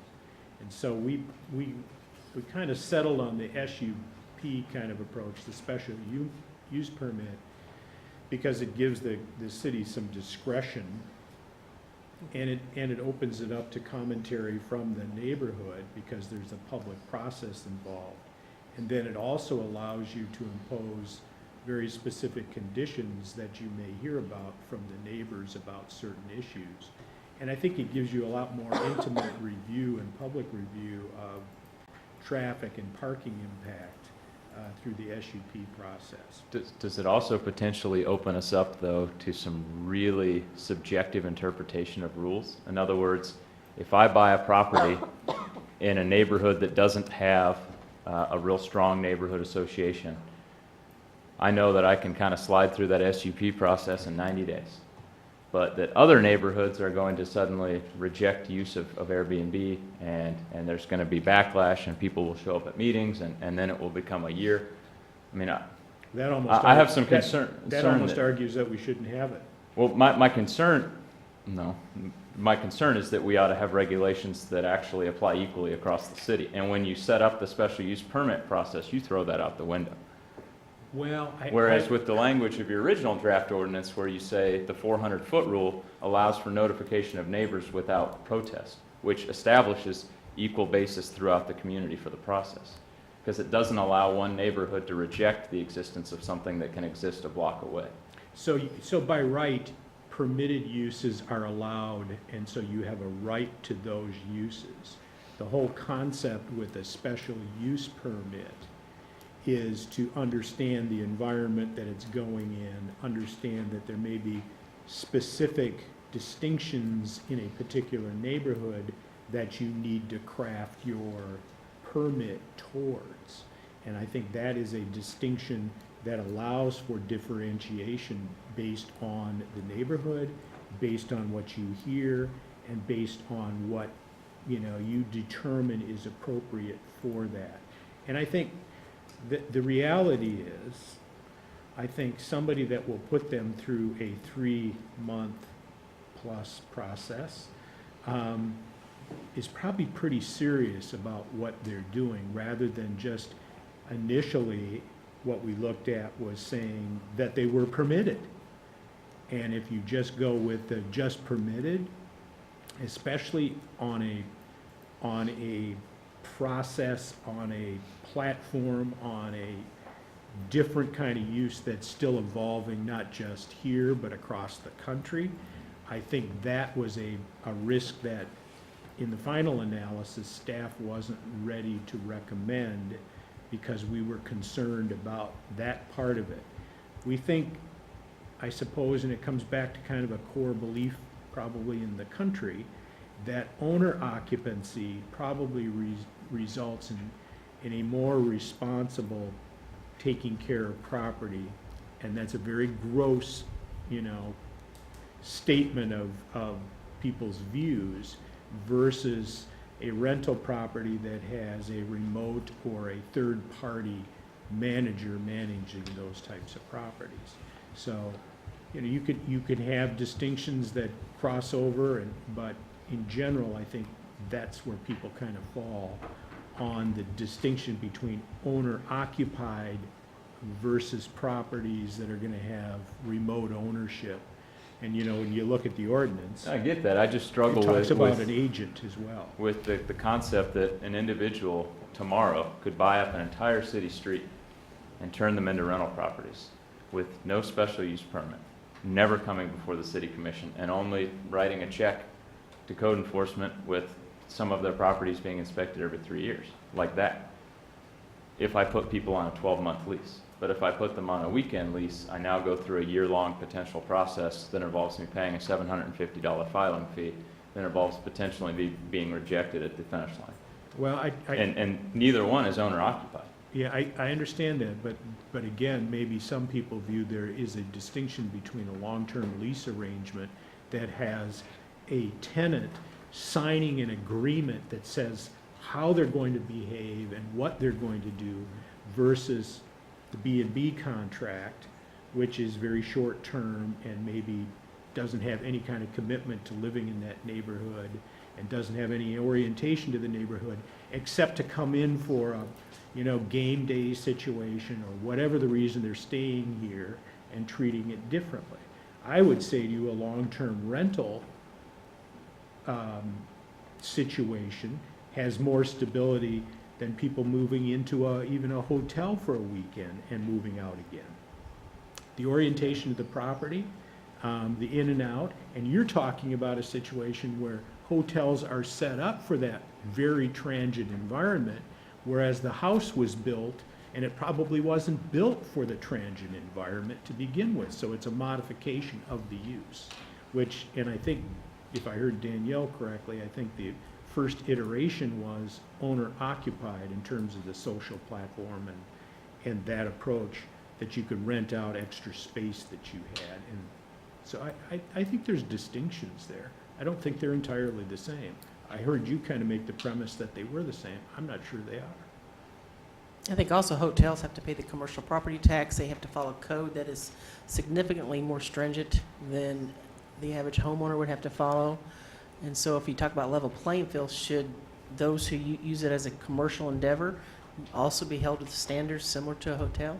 I don't know. Well, the devil's gonna be in the details, that's for sure. Can I say something real quick, to sort of piggyback on Tom's statement from the code enforcement standpoint? One thing I think it's really important to distinguish between a non-owner occupied Airbnb and a owner occupied. When you're talking about a bed and breakfast, you're talking about a SGP through how many rooms there are, and typically there's one bed per unit, and the people typically don't know each other usually. What we're finding with the non-owner occupied is it's not about the bedroom, it's about how many beds are there. So I think that's really key to pinpoint. For example, if you go on Airbnb right now, you might find non-owner occupied houses that they won't list bedrooms. It's never the bedroom, it's the number of beds.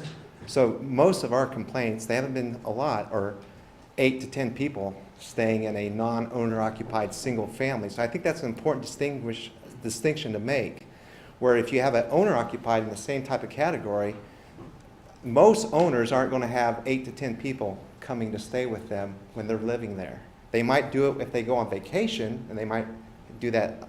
But so does that make sense? Mm-hmm. That's where I can give a couple examples. 8 to 10, there's 10 beds listed. Okay, it might only be 5 bedrooms or 4 bedrooms, but sofa sleepers, some rooms have 2 single beds, some have bunk beds, because it's really about how many people you can put in there. At our stakeholders meeting, we had one gentleman basically tell us, well, if I can't put 10 to 12 people in that non-owner occupied house, it doesn't work for me. So that's where we get the complaints coming to us. Not usually from an owner-occupied, it's from the non-owner-occupied structure, that I think there is a distinction between 3 unrelated people or a family unit versus 8 to 10 beds in those units. Any questions for Brian? Okay, well, let's go to public comment. Come on up and sign in, and there's a 3-minute time limit. We have the timer over there. Okay. Hi, my name's Jennifer Hansen. I'm at 1724 Indiana, and that's the University Place neighborhood. I'd like to encourage the City Commission to look at only owner-occupied short-term rental agreements and policies. The short-term rental is house or home sharing, and in those words you hear about using personal resources more efficiently, hosts that can rent out their space, homeowners finding opportunities to share costs of home ownership. My concerns are, and those of my neighbors, are that we're going to see commercialization in our neighborhoods. We've got investors purchasing out our neighborhood homes and eroding the characters of our neighborhoods. Also, the enforcement of guest problems are going to land on neighbors calling local officials, local police. We're not going to know who the homeowners are if it's not owner occupied. I like what the state of Wisconsin does, where they maximize the number of days renting when an owner is not on premise. And also on the documentation, we hear a lot about home sharing and hosts and home ownerships, and all those suggest it's a homeowner and not a business as the owner of that property. And in the sharing economy allows people to share. Businesses do business. They're not there to share. So thank you very much. Thank you, Jennifer.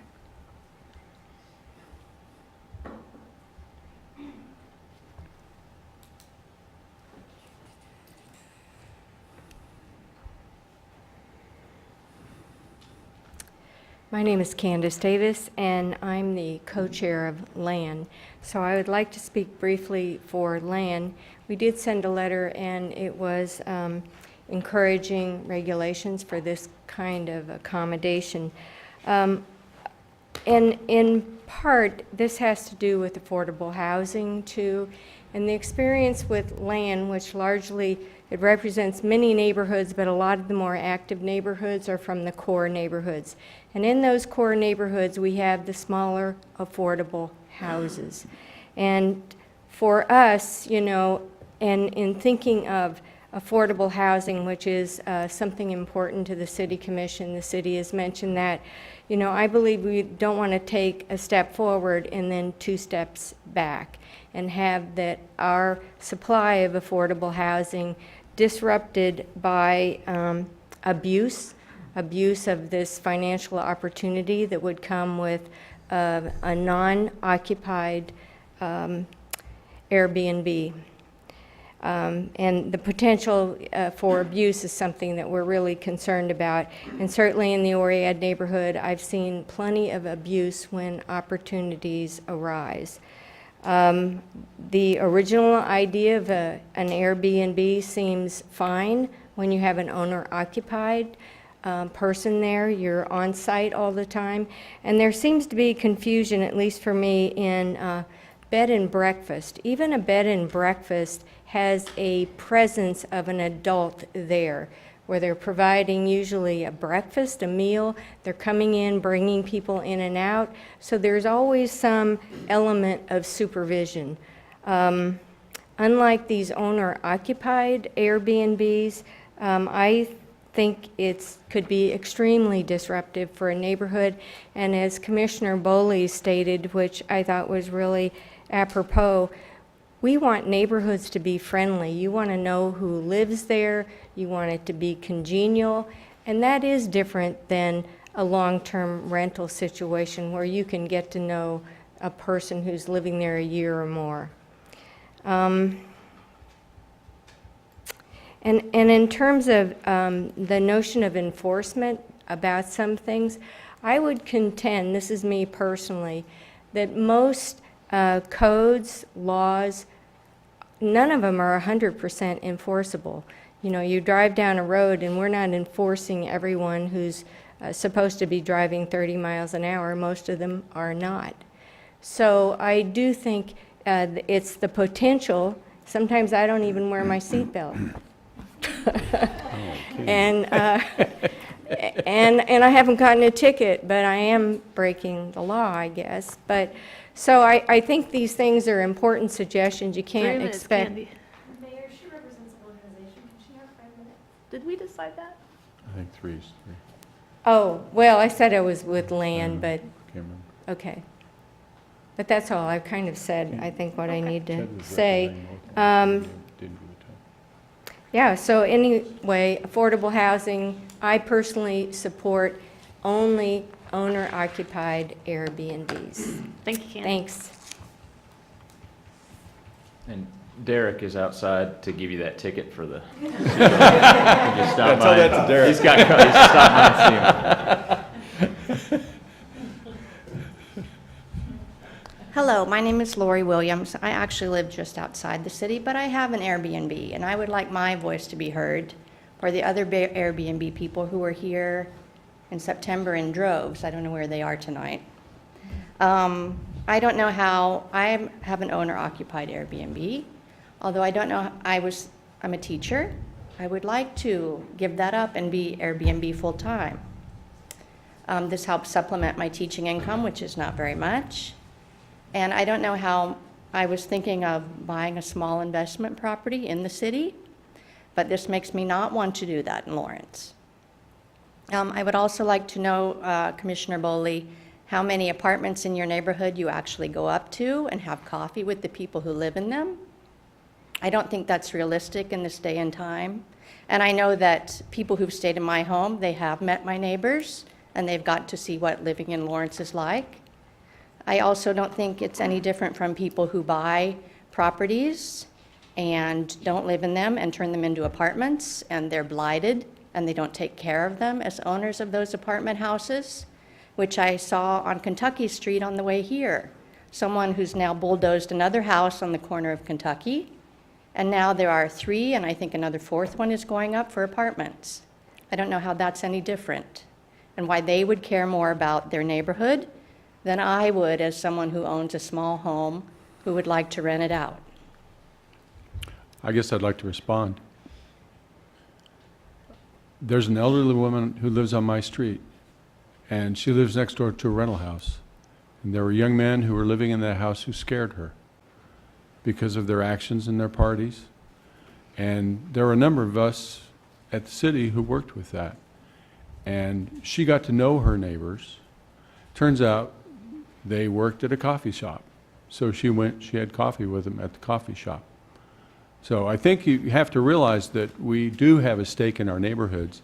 And if those young men had been there on an Airbnb, they wouldn't have been there the next day. They would have been gone. And there would be Right. no opportunity for her to get to know her neighbors and become friendly with them.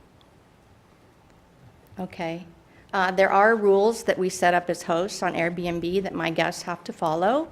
And when people agree to rent an Airbnb property, they also have to agree to a set of rules from Airbnb and from the host.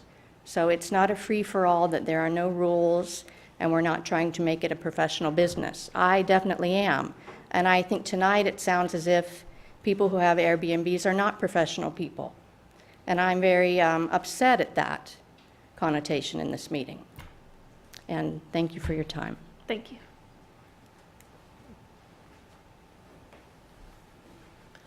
I'm pretty sure Stuart has had coffee with all of his neighbors as well. I try. I know most of my neighbors. Good evening, Mayor and Commissioners. My name is Hayden Maples. I live in the Deerfield area, and I'm with the Douglas County Libertarians. I do not own, operate, or utilize short-term rentals in Lawrence, but I wanted to provide some comments tonight because this issue touches a couple core libertarian principles, and I'd like to share some different perspectives. The basis of my stance is that people should not be restricted on how they peacefully use their private property. I find that particularly true as it relates to what is most people's largest asset. I also believe that the free market tends to reach desired outcomes better than regulations. With that, I'll step off my soapbox and into the weeds of the framework that was provided. On the first point, I think that short-term rentals should be allowed in all residential zones. I think that's a good thing. Could the distinction for non-owner occupied units be removed for both traditional and online short-term rental options, though? Is a special use permit really enforced now? Do we really know how many of those are out there operating outside the law? For the tax collection piece, I'm happy that Airbnb has agreed to pass along the taxes owed, and hopefully the other platforms do that too. But since individual collection will be impossible to enforce in all cases, is that really creating a level playing field? For the annual license and inspection fees, it's described as similar to, but then why not the same as the rental licensing and inspection program? And on that, do the built-in rating systems on those sites address some of the concerns that would be talked about in an inspection at no cost to the city? For proof of insurance, I'm not sure how this works for long-term rentals or current bed and breakfasts, but it should be in that same vein. And in the end, aren't the owners the ones that have that burden? For the occupancy standards, could owners get a special use permit like the existing B&Bs? I think there's a little confusion on exactly how that functions like a B&B if it's in the same zoning. I also have concerns about enforceability there. So does it even matter, and could we remove occupancy standards in general for the 3 or 4 unrelated members? For the local contact person, I understand the practicality of the provision, but for that very reason, I question the necessity of it. And for the notice to neighbors, I'm under the impression that's not a requirement for long-term rentals, and I'm not sure it is on bed and breakfasts either, or traditional bed and breakfasts, I should say. But I don't think that should be required. And from the broader perspective, is there any monitoring or enforcing on the home occupations listed as well? People could be operating businesses out of their house without those notifications going out. A few other quick points. One of the most common concerns I saw was noise, which can be a problem regardless of who's occupying the unit, an owner, a long-term renter, or short-term renter. And if a personal request to cease doesn't solve that or other problems, complaints can still be filed with the police department, regardless of who's there. With that said, there have been just a handful of complaints with the 130 plus listings that have been operating in Lawrence already. I think the personal touch of a short-term rental is a great way for visitors to explore Lawrence. And the bottom line is I'm concerned that overregulation will prevent law-abiding citizens and the city as a whole from reaping the many benefits discussed in the report. Thank you, Hayden.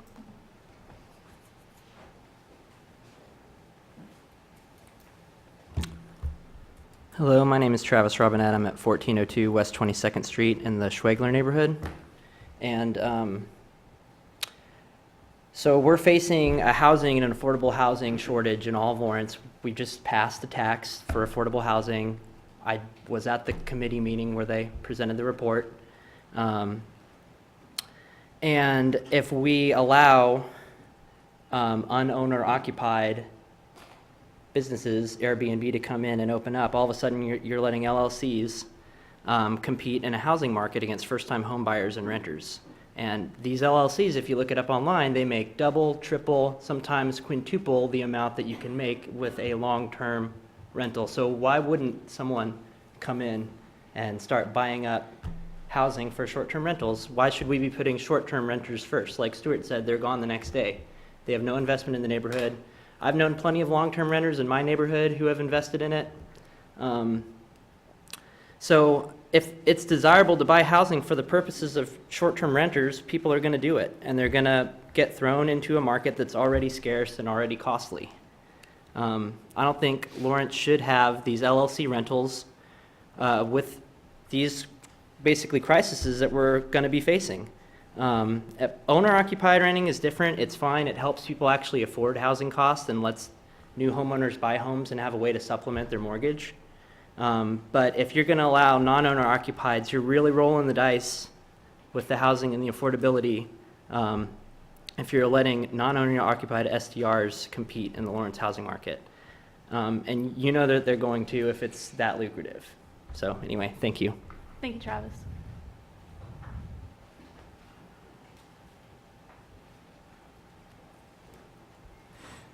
Good evening, Mayor, Vice Mayor, Commissioners.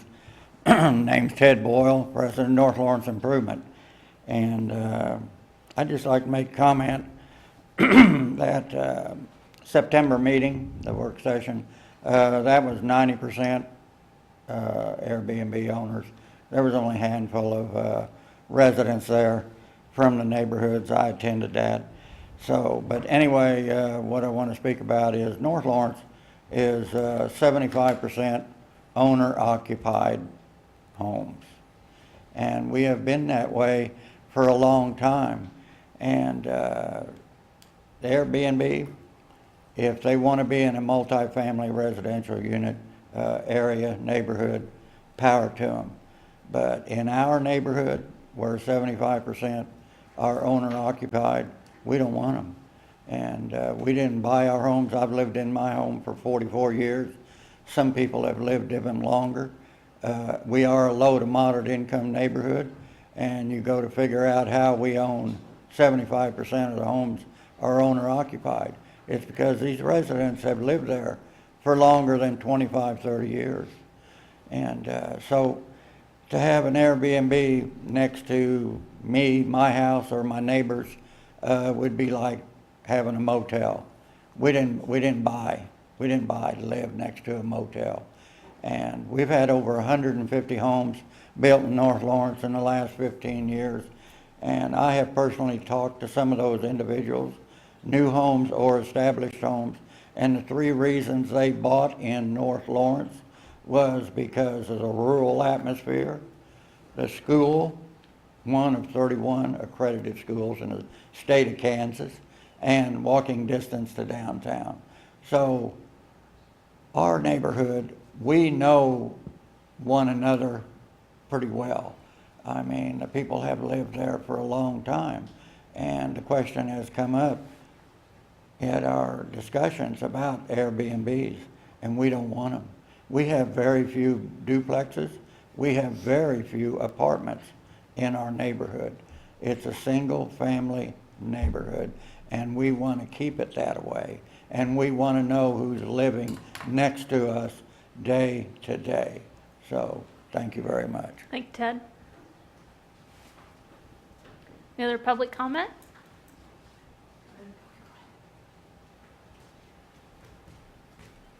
Good evening, Commissioners. Michael Davidson. I'm the Executive Director of Explore Lawrence. This would have been something I would have loved to have closed down. I thought Airbnbs were going to really be disruptive to the health of our hotels who employ, thousands of people in our community. But the fact is, we can't stop it. Airbnb is what it is. It is a tidal wave that is, covering the country and actually covering the world. So I think that you should look at trying to come up with reasonable regulations. When we started tracking this, I think there probably are 40, 50 in the town. When I first came to town about a year and a half ago, you're seeing now there's 130 to 140, and next month it's going to increase because it's just happening. So we need to come up with reasonable regulations. The state of Kansas agreement with Airbnb, was probably not the best thing to do because they went for the money, as opposed to looking at how we could have regulated this on a statewide basis, which would have made, I think a lot of sense. But Airbnb has sort of worked around that by going to the states and saying, we're going to give you all this money, and people have gone for that short kind of, benefit. But I do urge you to act on it. I think that Lawrence is ground zero in the state of Kansas for Airbnbs. You're looking at Lawrence, you're looking at Manhattan, college towns are the places where these are going to happen and they continue to happen. And we really don't want people to be out of compliance or out of regulation. So I urge you to work it through. It's hard, and it's hard in every community, and we've seen communities around the country shutting it down totally to communities just saying anything you want to do. I think we need some reasonable, sensible regulations. And I do also want to say that I think the staff has done a marvelous job. I've been dealing with Danielle since the beginning of this process. She sees my name pop in an email, and I know she gets crazy because I sent her another article, another study to look at.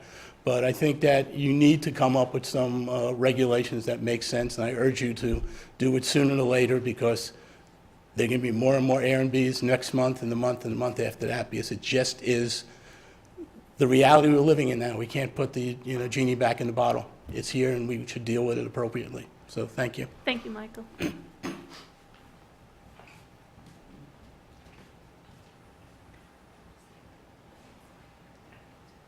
Waiting for last plays.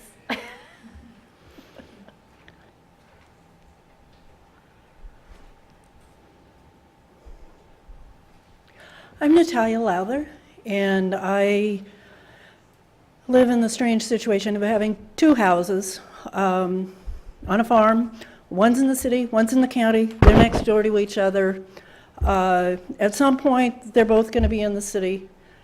I can't live in two houses at once. I can't renovate two houses at once. It's not an ideal situation.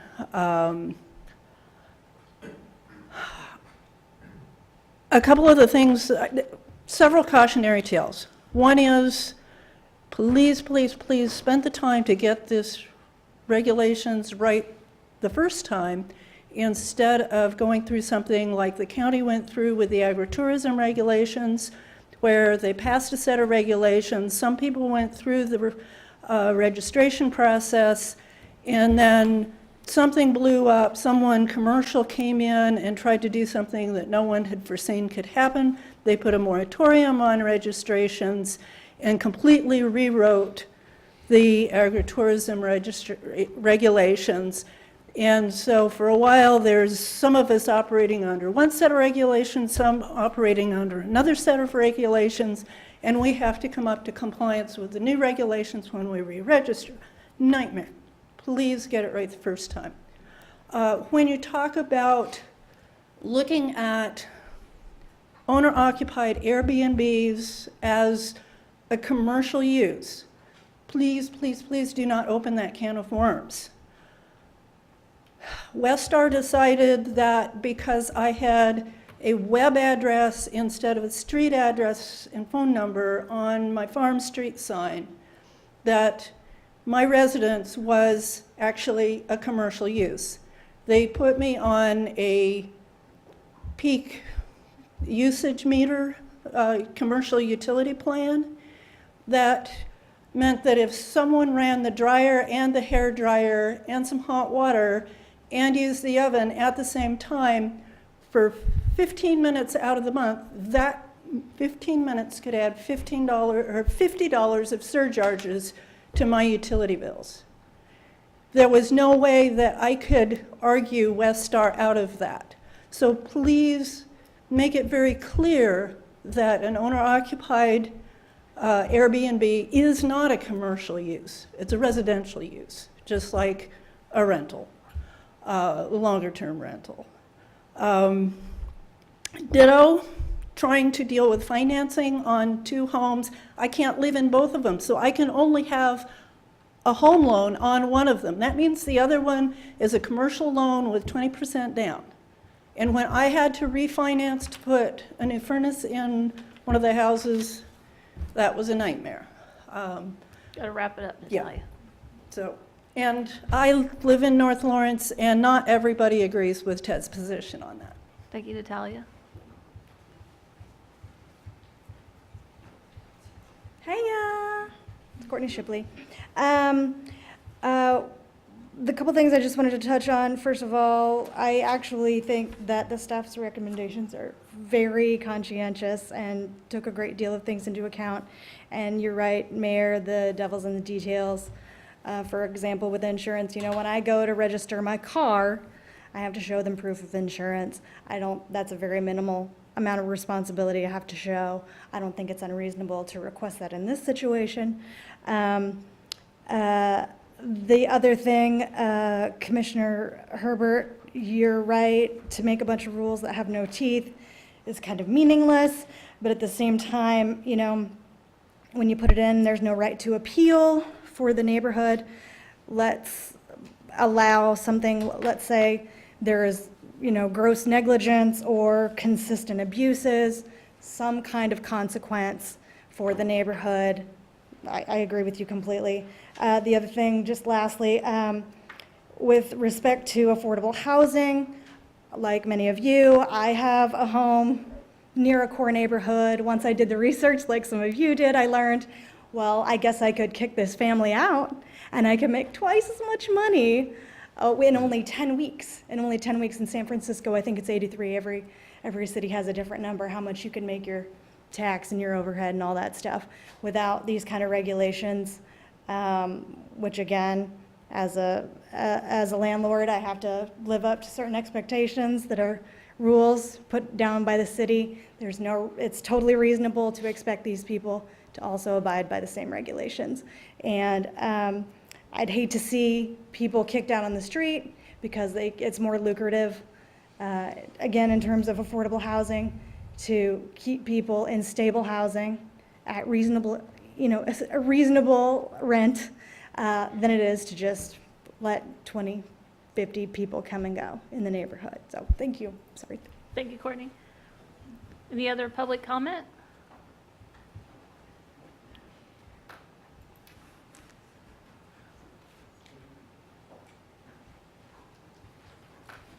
Hi, my name is Tina Santalaria, and I wanted to thank the Danielle and everyone that's been working on this too. It's very impressive how much research you all have done.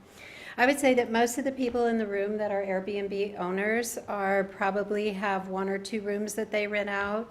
I would be surprised if there's even one person in the room that's interested in opening an actual bed and breakfast and going through all of the things that a bed and breakfast would have to go through. But I am also one of the hosts that have more than one location.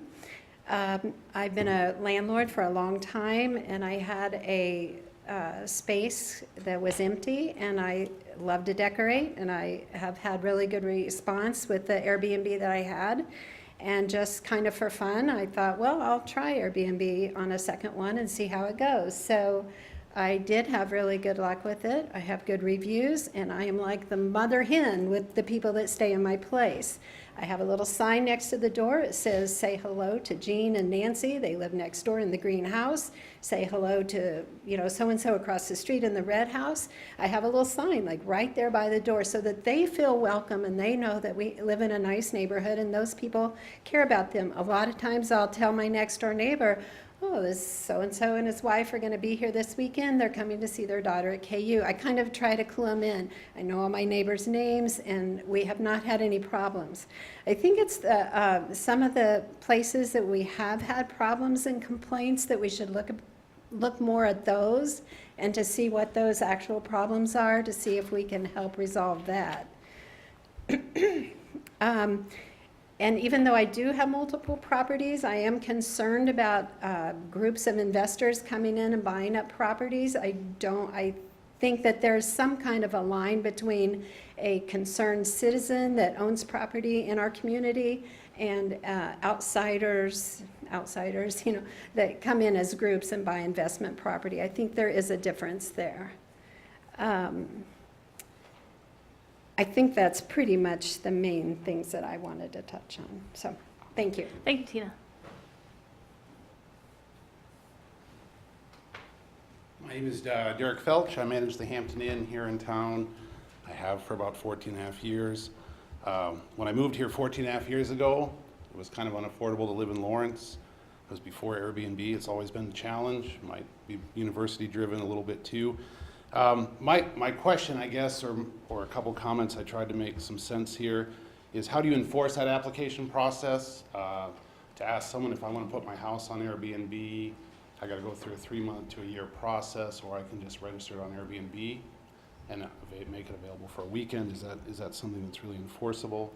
I think, as other people mentioned, I think we underestimate the power of peer reviews. I think to worry about blight, if you run a crappy Airbnb, people aren't going to want to stay there. You actually have less recourse if you're a tenant stuck in a crappy long-term rental, in my opinion. When I inquired of the city of how many complaints were on Airbnbs, I was told the number was 6. 3 were one person identifying what they thought were Airbnbs, and 3 were noise or overcrowding complaints. So I really think we have 3 hotels that are moving dirt to be built now. We have between 2 to 4, depending on which room you hear, that are looking at coming to Lawrence. I'm not sure Airbnb will turn into as lucrative as everyone thinks it is. I think you're going to see rates drop over the next couple of years, and some people who maybe buy a property for Airbnb may come to regret that. So far, no one in a suit and tie representing LLC has shown up to lobby you or was at the last meeting. This has been just a lot of homeowners. I think, my comment, I really appreciate you guys. I've talked to most of you. I think we're letting our gray hair show a little bit here. I think the economy is changing, things are changing, and yeah, maybe some rules and regulations need to be in place, but I think to make it overcomplicated or burdensome, the thought that if I want to put my house as a rental, I have to go through a 3-month to 12-month process seems kind of like a little bit extreme. So that's it. Derek, Yes. just real quick, just kind of for the record, do you feel like your hotel is threatened by Airbnb? Absolutely. But what are we going to do about it? I mean, A, you know, they have to compete with us, but yeah, it is changing the hotel industry, and it will.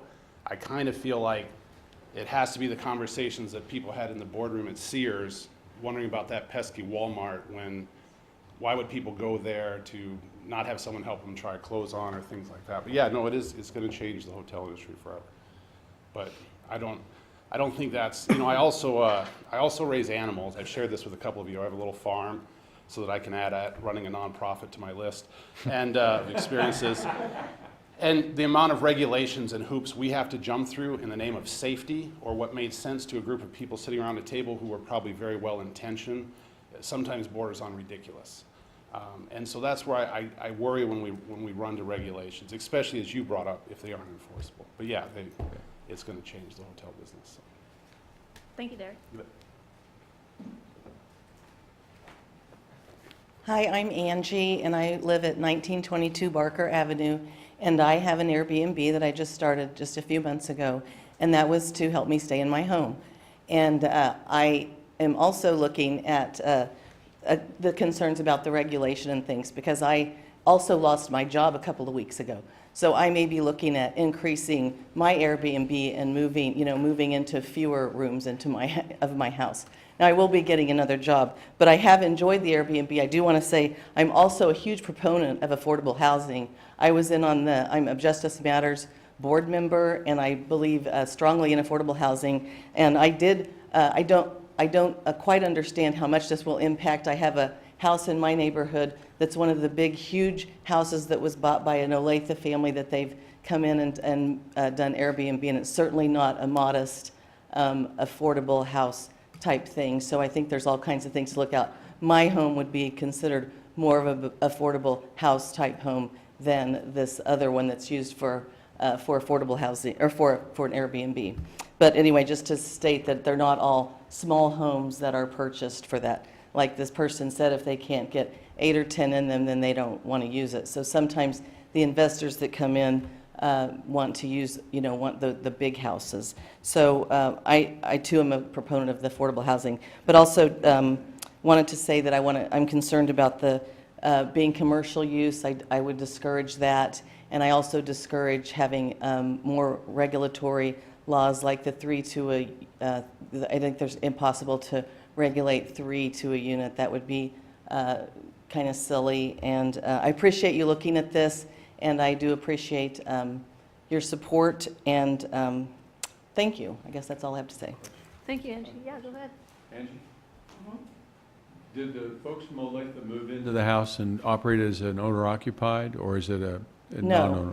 No, they So it's an purchased- out-of-town runner? I mean, Downtown. out-of-town landlord that's... Correct. They came in and kind of redid the place. It looks really nice, and I don't have any complaints. They keep it up very nice. They did lots of landscaping. It's very nice. I don't have any complaints. It just wouldn't be considered an affordable housing Right. type of thing. It was, I guess, the point I was trying to make. Okay. But I don't have concerns about what they did. I too went around to my neighbors and let them know that I was going to do this, and I've been very transparent, and I've also checked with them. So I am not trying to. But you're an owner-occupied Airbnb, which is different from what they're doing? Correct, I Yeah, am, okay. but I would be interested in that with my new job loss, but maybe looking at different things too, given the conversation. Thank you. Thank you. Thank you, Angie. Yes. I said thank you. Oh. Any other comments?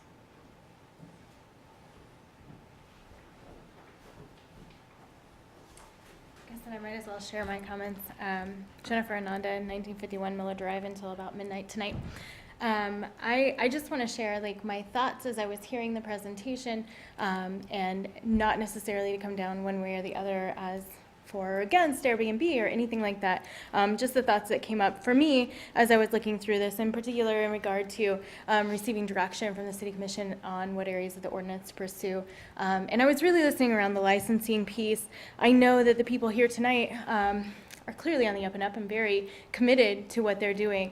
I would argue that not everyone is, and they're not going to be at a meeting like this representing themselves. when I think about unlicensed spaces for people to stay, I think about, you know, my career path, which includes trafficking of many kinds, individuals who have felony or sex crime convictions, domestic violence, or other violent crimes, crimes against persons, renting to individuals or renting from individuals without those individuals know. Airbnb clearly has some kind of regulations and protections in place. Not all of these apps do, and not all of the people who are doing this are on apps. So city regulations offer an opportunity to address those issues in a way that reduces both liability for the city as well as the renters and the occupiers. So that's something that definitely was on my mind. I also think about the cost of licensing and inspections, and whether or not the number of Airbnb owners in our community are enough to justify, say, hiring a staff. What kind of percentage of a job are we presenting here when we look at the numbers of actual licensing inspections might be occurring, and what kind of staff time would that take? So that's definitely a concern that I would like to see ideally addressed through those regulations. When I think about enforceability of our laws, I was going to bring up the satirical speed limits argument, but that was already made. I think that sometimes our laws are created for prevention and aversion. Theft still occurs, even though there are theft laws. People steal and they don't get caught. But it's important to have those laws so that we have some kind of enforceability when that becomes an issue. So if you have more than 3 unregulated people there and they're causing a problem, then you have an opportunity for recourse when something does occur. So there is a balance there, right? It's not all or nothing. I do think that these are different from rentals because you enter into a lease. I just signed the first one in more than a decade. It was very exciting, and it has very different requirements than, say, I were going to a hotel and sign a contract with that hotel for those nights and that time. So the landlord-tenant law addresses those, but I might very well be wrong, but I don't think that those same laws apply to Airbnbs. I also think that we should be careful to ensure, I'm sorry, I'm trying to hurry, play by the rules so that when someone does do this on the down low and don't go through our regulations and don't go through the licensure and don't do the things the right way, they're not having a financial gain as a result of that. So how can we prevent that and make it also protections for those renters when they do go through this process? Thank you. Thank you, Jennifer.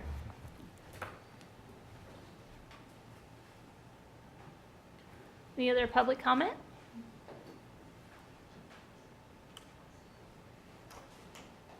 Okay, let's bring it back for discussion. I think certainly one theme that I'm hearing is that the owner-occupied aspect is definitely very different from the non-owner-occupied.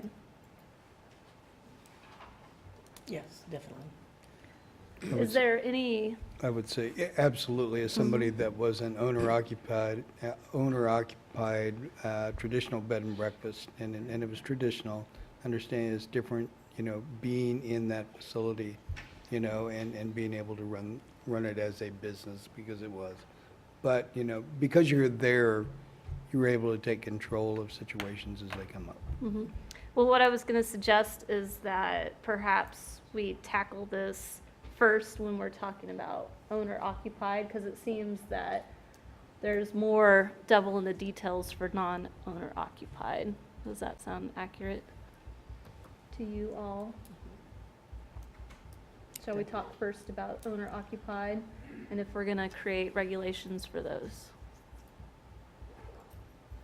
I'm trying to You're the mayor. tease this out Lead. here. Yeah, I mean, I don't want to get in the way of that. I Mhm. mean, I want to have good regulations. I want people to be safe, and I want, you know, the taxes to be collected and all. I mean, all the things that we're talking about regulating. Mhm. But I don't want to get in the way of actually having people be able to do that. Mhm. Well, let's talk about what staff has come up with in terms of owner-occupied. Do we need to go back to the presentation? Danielle, do you happen to have a quick list of owner-occupied regulations we're looking at? Because we certainly don't have to decide all of this tonight. We're not going to. It's not possible. Amix has already reminded me there's a game at 8:30. This is the high-level list of all of the staff recommendations, so. Okay, so that's just for owner-occupied. With all due respect, though, I think that this deserves our attention more than the KU basketball game. No, I mean, I'm serious. This is people's livelihoods. But again, this is direction to the staff. It's not decision-making. Yeah. I understand that, but I've sat through enough work sessions to know that what comes out of here as our general guidance finds its way onto an agenda to be voted on. My So we may mistake not for vote, coming up I with just a want to joke. clear that up because I think that's very disrespectful to the people that are here. No. So Danielle, so this list is for owner occupied only, or is this also I just want to clarify here. So, just to help clarify with the owner occupied versus non-owner occupied. Owner occupied is what is before you tonight, what we're proposing before you tonight. Non-owner occupied, staff's recommending that follow a process that is already in place with our current zoning standards. So we're not proposing any changes to that. They would be treated like a traditional bed and breakfast. Okay, so what is, these? Sorry. No, that's all right. These are the recommendations that we're bringing forward to you tonight for the owner occupied. okay, so from the 50,000 foot perspective, how does the commission feel about this list of items for owner occupied? Bearing in mind the definition of owner occupied could perhaps change, but just having a general understanding of what we're thinking of when we think of owner occupied. I guess I'm curious how the resident agent, if owner lives 40 miles outside the city limits, is pertinent here. Yeah, it doesn't seem that line applies for owner occupied. Come on up again, Danielle. Maybe you just better pull a chair out there. You can lower the podium and have a seat. I guess I just don't understand. Well, 'cause I think that gets to my question to you earlier, which Oh, is if I go I on see. vacation Yeah, to the middle okay. of nowhere, Okay, do I need to have that's a very somebody? good point, Matthew. Yeah. So Yeah, I think that's how it's pertinent. You're right. Okay. Any other questions about our list here? So it's not a matter if the owner lives, I think the proper word is if the owner is not in the vicinity, because. Well, I mean, if they live in the house, Right, but they're but they can be gone gone, for a yeah. week, then they have to have a resident agent. Yeah, Yeah, so they- you would need Yeah, to change right. the word live, Rent I out their place suppose. for a week while they're gone. Just change that word, yeah. Yeah, Okay. travels 40 minutes. So if, I'm curious on the annual inspection, given that on a long-term rental property, those do not have annual inspections. I'm kind of curious to get Brian's take on that, actually. come on up, Brian. You gotta As come to the someone who microphone. has done inspections on long-term rental properties, I'm curious your thought of why this one should be annual versus on a 3-year basis. I honestly don't recall how we got to that point of the annual versus a 3-year inspection. I don't know if we were separating it out versus the non-owner occupied versus the owner occupied. I think we might have been looking at if it was non-owner occupied with such a high turnover of people coming in that maybe it warranted a annual inspection versus a periodic over a 3-year inspection. But none of these are concrete. These were just ideas that we came up I guess with. just from my perspective as somebody who operates in the property management arena, I would think that Airbnb properties would actually be safer than long-term residential, because on a long-term residential, it's very plausible that I may not step foot in that property for 12 months. And so things like smoke detector batteries aren't getting checked by me the way they should, perhaps fire extinguishers being up to, whereas on an Airbnb property, I'm changing the sheets and, washing everything every time I'm in that property all the time. Very valid points.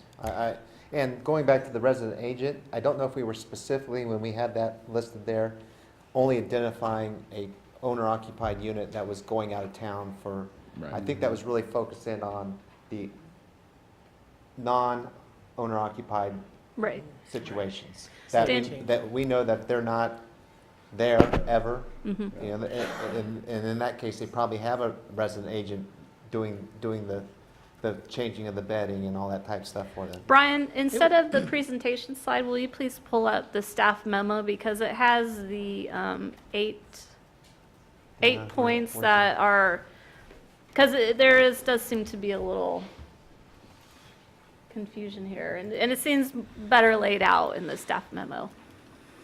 Oh, okay. Yeah, those were, Thank you. those were highlights that Scott, Danielle, Jeff Crick and I all determined that were highlights that we thought were important topics of discussion for us to discuss tonight and decide, which direction we wanted to go on those. Okay, so we have here number one, we have short-term rentals permitted in all zoning districts that allow residential uses. Do y'all have this pulled up on your? So how does the commission feel about number one for owner occupied?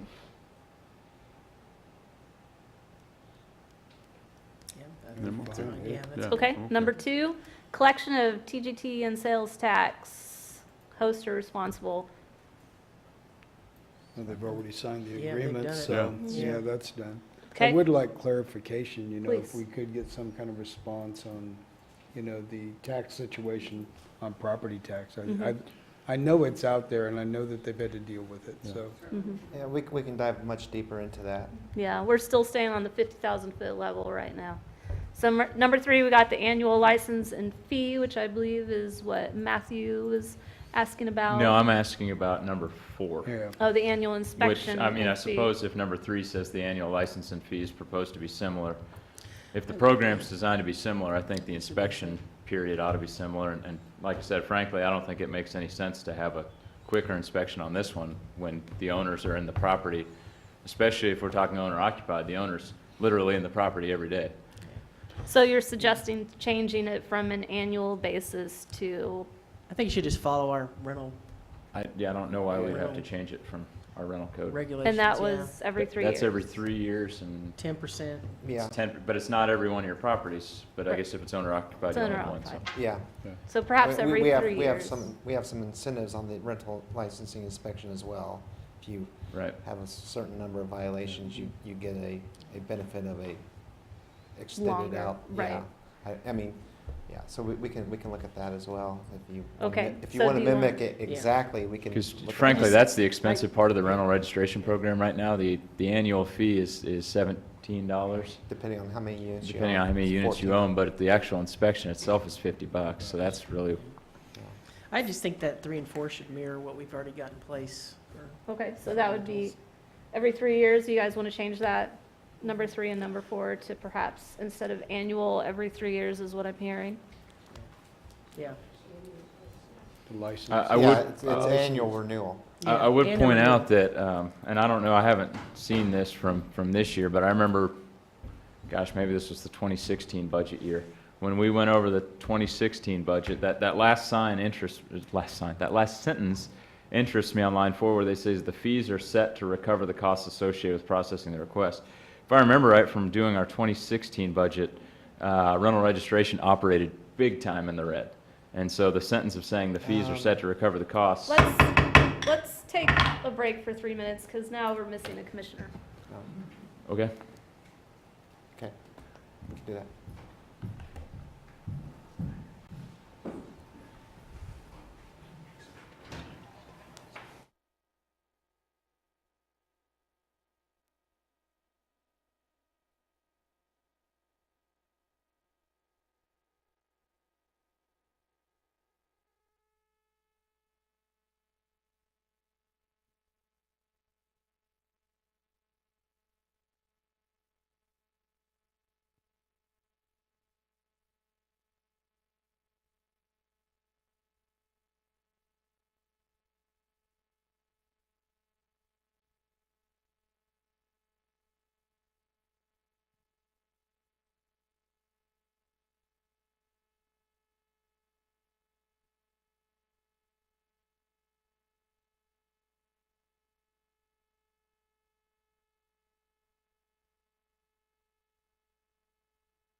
That's minimal impact. And regarding the operating in the red, we closed that gap significantly in year 2. We think that gap is going to probably be around that same or less this next year as well. It's a couple reasons for that. I don't know how much detail you want, but Let's parse that out perhaps in our follow-up update to this. But from an inspection standpoint of Airbnbs, I don't anticipate any increase in staffing or that's easily, adapted to. Okay, thank you. And I'm sorry, I hadn't seen that Kurt, our superb AV guy, wasn't back in the AV corral when I started the meeting. Sorry about that to the people at home. Okay, so we just now finished with license, and did you have any other questions, Commissioner Herbert? No. About number 3, number 4? Not on number 3, no. Okay, so number 5, proof of insurance. Anything about that? Well, I mean, I guess I'd like to make sure that the insurance carrier specifically says that they're covering the STR. I don't want the staff to have to figure out whether the homeowner Right. policy applies to that, whether it's covered, so. When I was driving Uber, I had to have a specific Yeah, I mean, I Uber think rider. we need to make sure that we're not having staff try to run that down. The Yeah. applicant can do it. That's something good to check out. Anything else on number 5? Number 6, conform with current occupancy standards. That would be RS maximum of 3 unrelated, 4 in an RM district. Any, Good luck. looks fine? Good luck. I don't see how Yeah, we're it's going to. never going to be enforced, but I still raise issue with there are exceptions to this congregate living, motel, hotel, bed and breakfast. I mean, every exception they list seems to qualify to exactly what we're talking about. Well, So that's it not was- home sharing, though. We're talking about owner occupied. Okay. Well, like, for example, when we do a congregate residence, we do a site plan for that use, more than the 4 unrelated, depending on bedrooms and parking spaces per occupant. So So if we're that there is a requir- site plan requirement on that and parking. I think the issue where we get in on typically these single-family detached homes where people are calling us going, there's 8, 10 people there, or it's being advertised as 8 to 10 beds, is parking does come up as a potential issue in the neighborhood. I think there was a good comment by Jennifer earlier about how to view setting limits. People are going to violate them at any given time. I mean, we have a property maintenance code. People violate that every day. That's one of our main But jobs. that's enforceable, though. If I have, 14-inch tall grass, you can come by and see that. My question is, if I have 6 people staying in my house on Saturday night, when are you going to come by and see that? Well, and I think it's important to note that those are complaint-driven. The fact of the matter is, if there's 6 people in that house and it's a quiet event and there's no issues with noise or outside, you know what I'm saying, then we probably will never know about it, and the neighbor will probably never have a concern. If it's a habitual where there's 10 people coming there on a regular basis with loud parties and noise and trash and parking it may be a situation where we reach out to the property owner the following Monday or whenever and say, hey, we had a complaint over the weekend. Can you tell, we do that all the time with all types of complaints. After the fact. After the fact. Yeah. So I guess in this situation, we're talking about owner-occupied, okay? So we're talking about also doing inspections. Is it possible for staff to come up with some way to say, this is the space that the owner is devoting to this activity, and this is an appropriate number of people to be in that space? There's no way, because you can have, how would you prove unrelated based upon a number of beds? No, I'm not talking about unrelated. What I'm saying is just, if I've got a 1-bedroom STR that I've got in my house, should there be 6 people in that bedroom? Is it safe to have 6 people in that bedroom? Are we forcing people to designate the percentage of their house that will be used, though? Well, I think No, maybe we that's should not. something- I think that's probably a bad direction to go. Yes, that's a bad direction. Commissioners, I may interject that we have challenges to enforce occupancy citywide today. Right. It came up with rental licensing. We created a framework by which the owner signs an affidavit that they're aware of the occupancy limits and that they will abide by them. It helps in the eventual enforcement if needed. There are some telltale signs of over-occupancy, multiple vehicles with different state plates or something. I mean, there are some ways, if you're a real problem in a neighborhood, that we can work at it. It does take resources. It does take time. It's not something you can go out and observe the next day. But it also, I think, is a value to the stability of our neighborhoods to have occupancy limits as well. So that's what we can tell you at this time with it, is that we will create an ordinance that gives us as much framework to both put people on notice about there being occupancy limits and that there are consequences to not meeting those occupancy limits if you're an STR. So to be clear, if I have an owner-occupied property, I'm obviously occupying that property. That's one. So really what this says is that when I run an Airbnb, I can have no more than 2 unrelated occupants join me. If you're in the home at the same time, many Which Airbnb we have to be, right? Well, as I understand what you're talking about with owner-occupied is that the owner lives at the house. If they're away in Europe and they want to rent it out to no more than 3 or 4, depending on your zoning district, then they may do that, and that's part of the, under our program. Is that, maybe we need to make sure we're all talking about the right terminology as we go forward, because it can get a little confusing. But to me, an owner-occupied house is one that the owner lives there primarily and runs the short-term rental from that structure. Okay.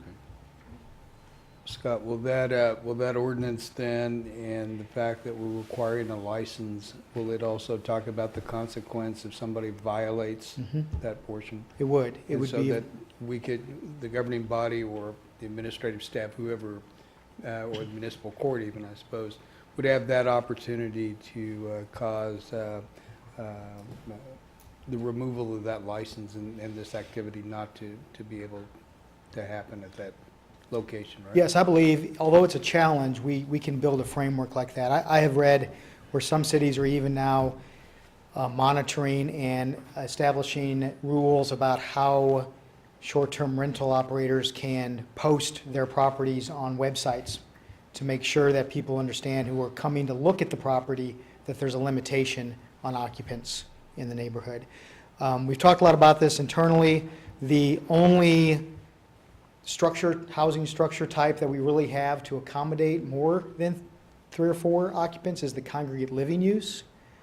We haven't excluded that use from our proposal to you, so that if you have a congregate living, you could perhaps list that as a short-term rental. That may be something to talk about. I mean, again, this is just getting started, so we see this as the beginning of the discussion, not the ordinance in front of you to talk about all these finer details and finer points, because there are many.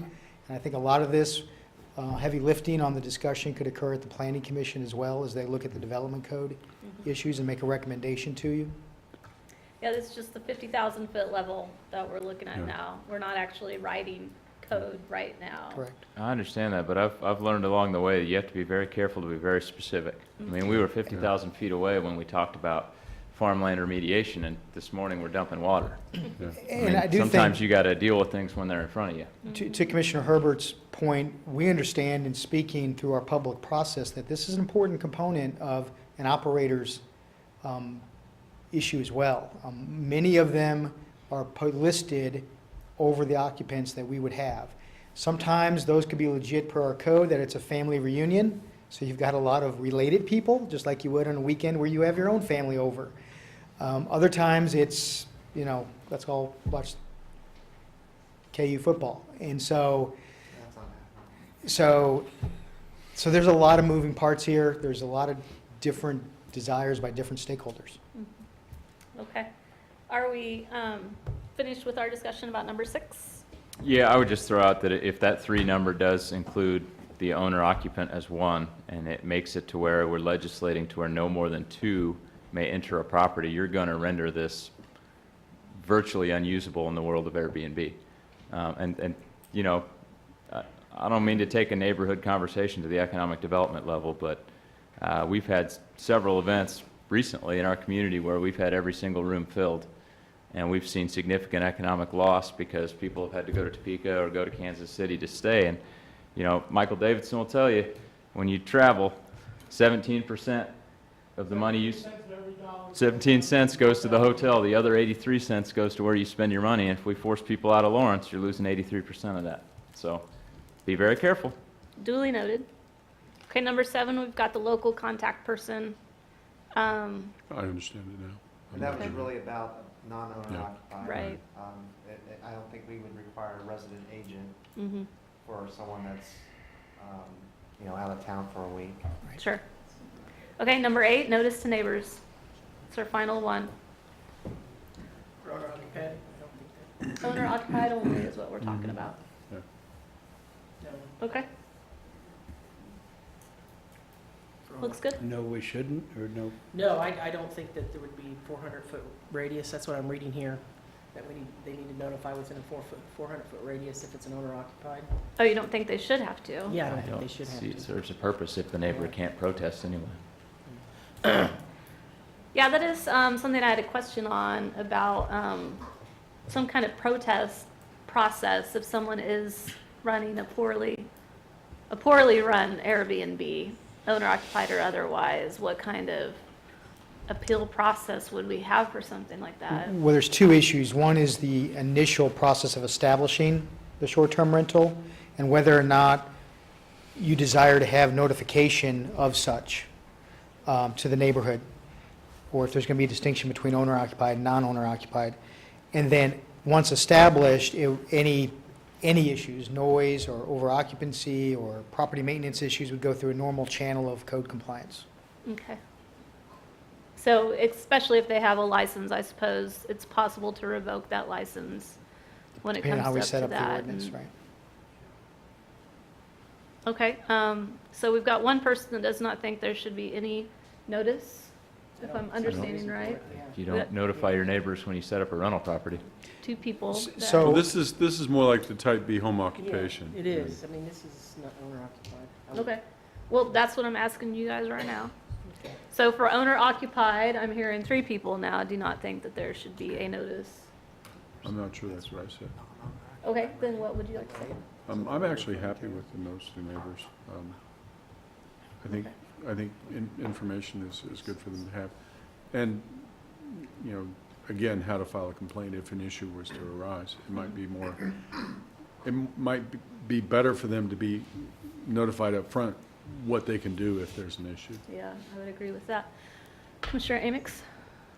Well, I don't see what's accomplished, but, you know, if it is a way just to let people know that it's there or that it is coming, I guess I don't have a real problem with that either, but. Within there- 400 feet of the property, Well, I would think a couple 100 feet maybe, but, next door neighbor. That's 130 units. yeah.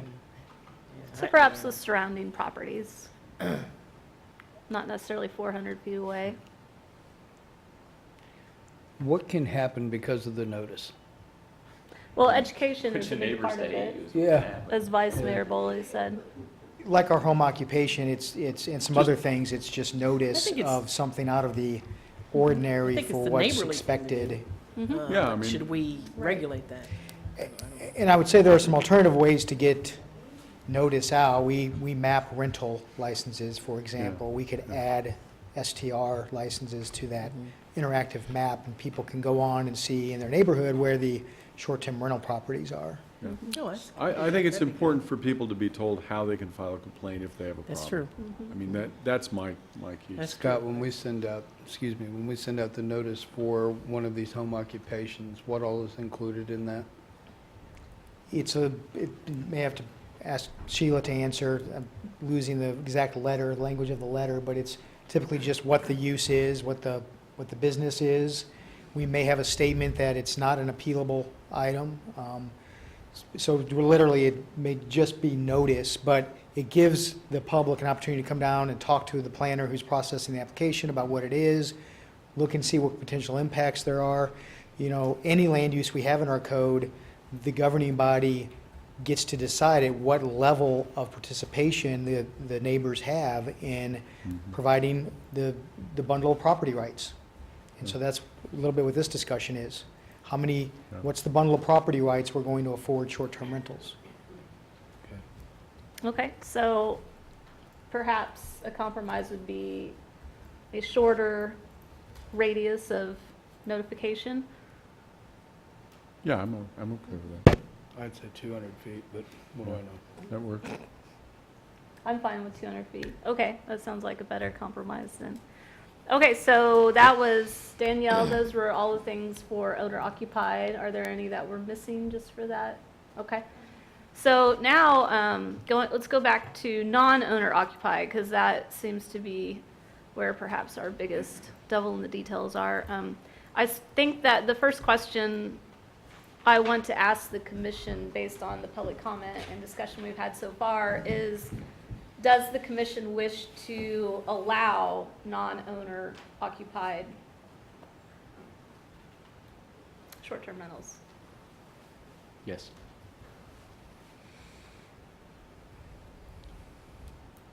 My opinion is, if they are following the same rules as set forth, you know, a traditional bed and breakfast, you know, with the SUP and the whole thing, yeah, I don't have a problem with it. I got a question on the SUP.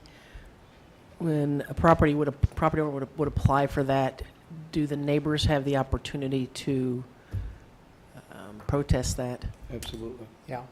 So the neighborhood would have the ability to come in and say, hey, not in our neighborhood, whether that would Correct. And carry that weight? the Would that impact of carry that weight? is that happens after the planning commission hearing, and then that would trigger a 4 out of 5 vote of the city commission. So it's that supermajority vote in that discretionary process by which they have to overcome. So they can't protest it before the Well, planning commission? Protesting is a legal process, Right. and by state statute it Okay. occurs, and our local code it Right. occurs within 14 days after the planning commission hearing. They would be able to oppose it at any hearing. Mm-hmm. But then if it was approved, then there's a protest process by which they could protest it, and then that changes the number of votes that would require it to Okay. pass. Got But it. there would be an ability to voice an opinion regarding it one way or the other before the planning commission and then before the city commission. Mm-hmm. And, you know, based on the quality of the opposition, that's obviously going to influence the plan board, so. Right. There's also another, excuse me, another part of that too is that neighborhoods can come forward and give an opinion, yes or no, or with conditions and additional conditions that may need to happen. So that is another avenue for, you know, the neighborhood to speak out on. Is that with conditions? So with, so I would entertain the idea of if they followed the guidelines or the requirements of the bed and breakfast, I would be fine with that. But then also consideration for if they met the standards, the state standards, whether they would be charged property tax based on commercial versus residential, depending on what size they are. That's my understanding, is that there's a line there. Once they hit a certain line in the bed and breakfast, they have to pay a different level of property tax. Is that true? I'm not all that familiar We're with going to have it. to get that information. Yeah, that's, Because I think that's a that level is of a- detail we do not have quite yet. Okay. Yeah. Okay, so you are. Yeah, I would entertain Okay. that, yeah. Okay. Okay. So I have a question too. If we do the bed and breakfast, traditional bed and breakfast, SUP, that, as I understand it, essentially gives people the opportunity to ask to be able to do this and get permission. It doesn't automatically give them the right to do it. Correct. Is that an accurate assessment of the situation? So I think that is a good solution, because that discretionary use can be revoked if it's abused. Is that an accurate assessment? That's accurate, and in fact, as a condition, you could put in some level of review so that you could hold a subsequent hearing as a condition of the SUP to begin with. Okay. That's the kind of protection I think we need to have. I think we can do this, but I like the idea that it's discretionary and that we have the review process. So Okay. that's kind of where I'm. And Scott, I have and a- the neighborhood has the opportunity to, Sure. to voice their concerns and make their case known. I have a question that may be for you, it might be for Brian, it might actually be for legal, but sorry to put you on the spot. But how do we define in this city right now long-term rental? You know, I know a traditional property is on a year lease, that's pretty standard, but I think about tenants that are on a month-to-month. And that's how it's defined. The distinction is our code has a statement about being on 30-day or longer lease. So That's how it's it's 30 defined. days? Correct. And just about every city you look at has that exact same code language, Okay. it's the 30-day. Thanks. That's also where it becomes a non-sales taxable transaction, right? Is that correct? Yeah, it's based on the number of days. Because it's the number of days. Up to 30, it's a sales taxable. Yeah. that And in the fact, cutoff? your hotels have that situation now as well. Exactly. You get long-term rentals going. Yeah. Yeah. So we'll There's definitely a have, difference in how those are treated. Exactly. So I think those things kind of dovetail together, that definition and this, whether it's a sales taxable transaction or not.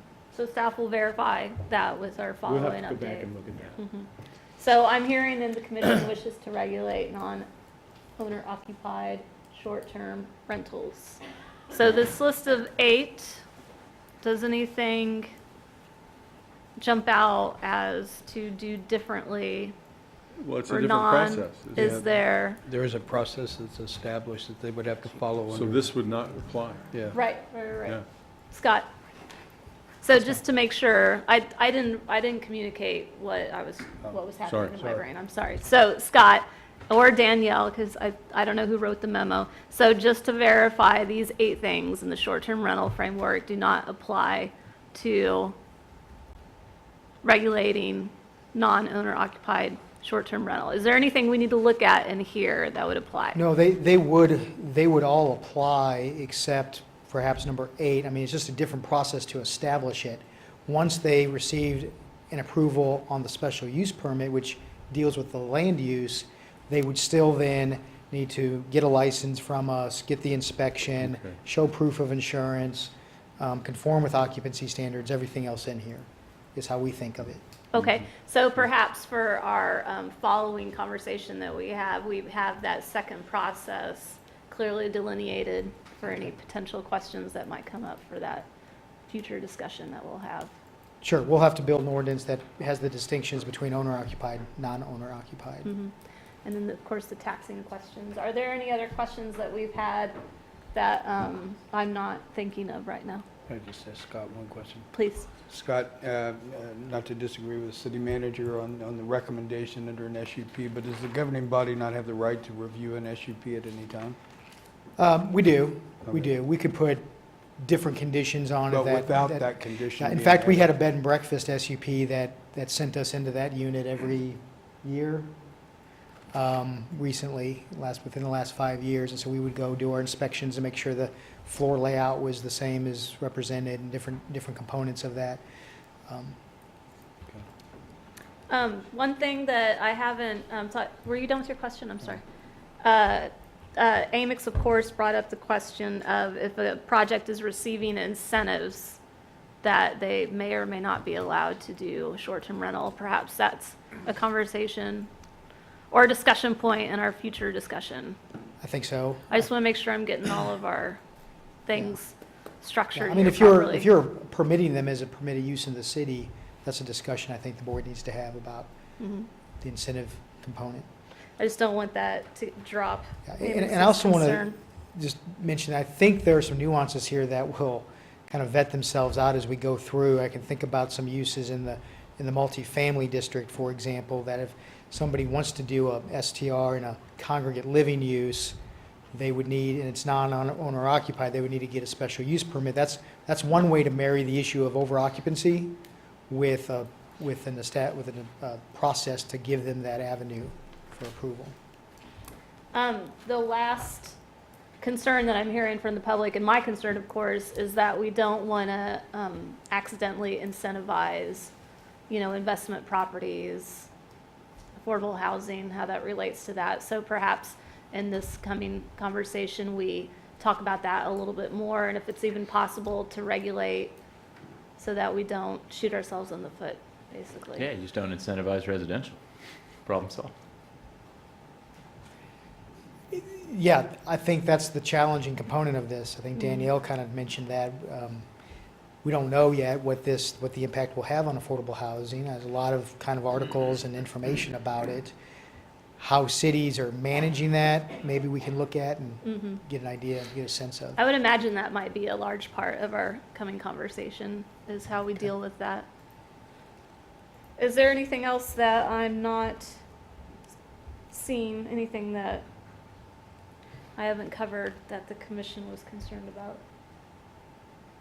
Okay, so I think this topic has come to a close. Mayor, I just might mention that the next step, process-wise, I think may be providing a summary of this back to the commission with your formal initiation of text amendment. I think that's the next step that has to happen on an action item, action agenda. For the non-owner occupied, I definitely want to have a good public process for that. The whole thing will get a huge public process. Yeah. And we really appreciate, I know the stakeholders appreciate hearing such good detailed conversations about it. Right. Thank you, Scott. And thank you, Danielle. It's a difficult conversation. And Brian, it takes a village. All right, so let's go on to our next topic. Receive strategic plan update. You're going to be sick of hearing from me by the end of the night. But I promise to keep this brief. Okay, thank you. Let's wait till people walk out.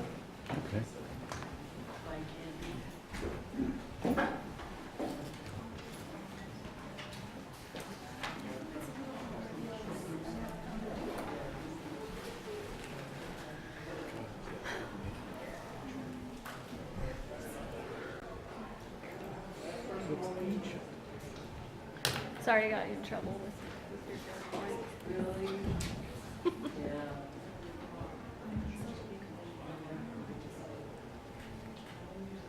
All right.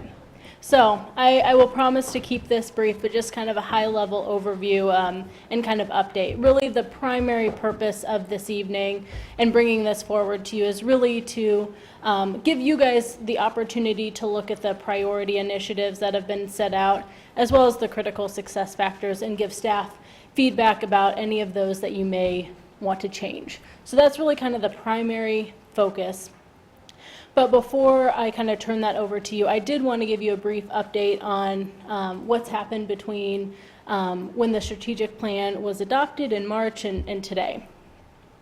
So we've kind of updated and revamped how our website for the strategic plan has looked. And as part of that, we've outlined the current critical success factors. So again, we'll want to get feedback from you tonight to make sure these are the right critical success factors that you want moving forward.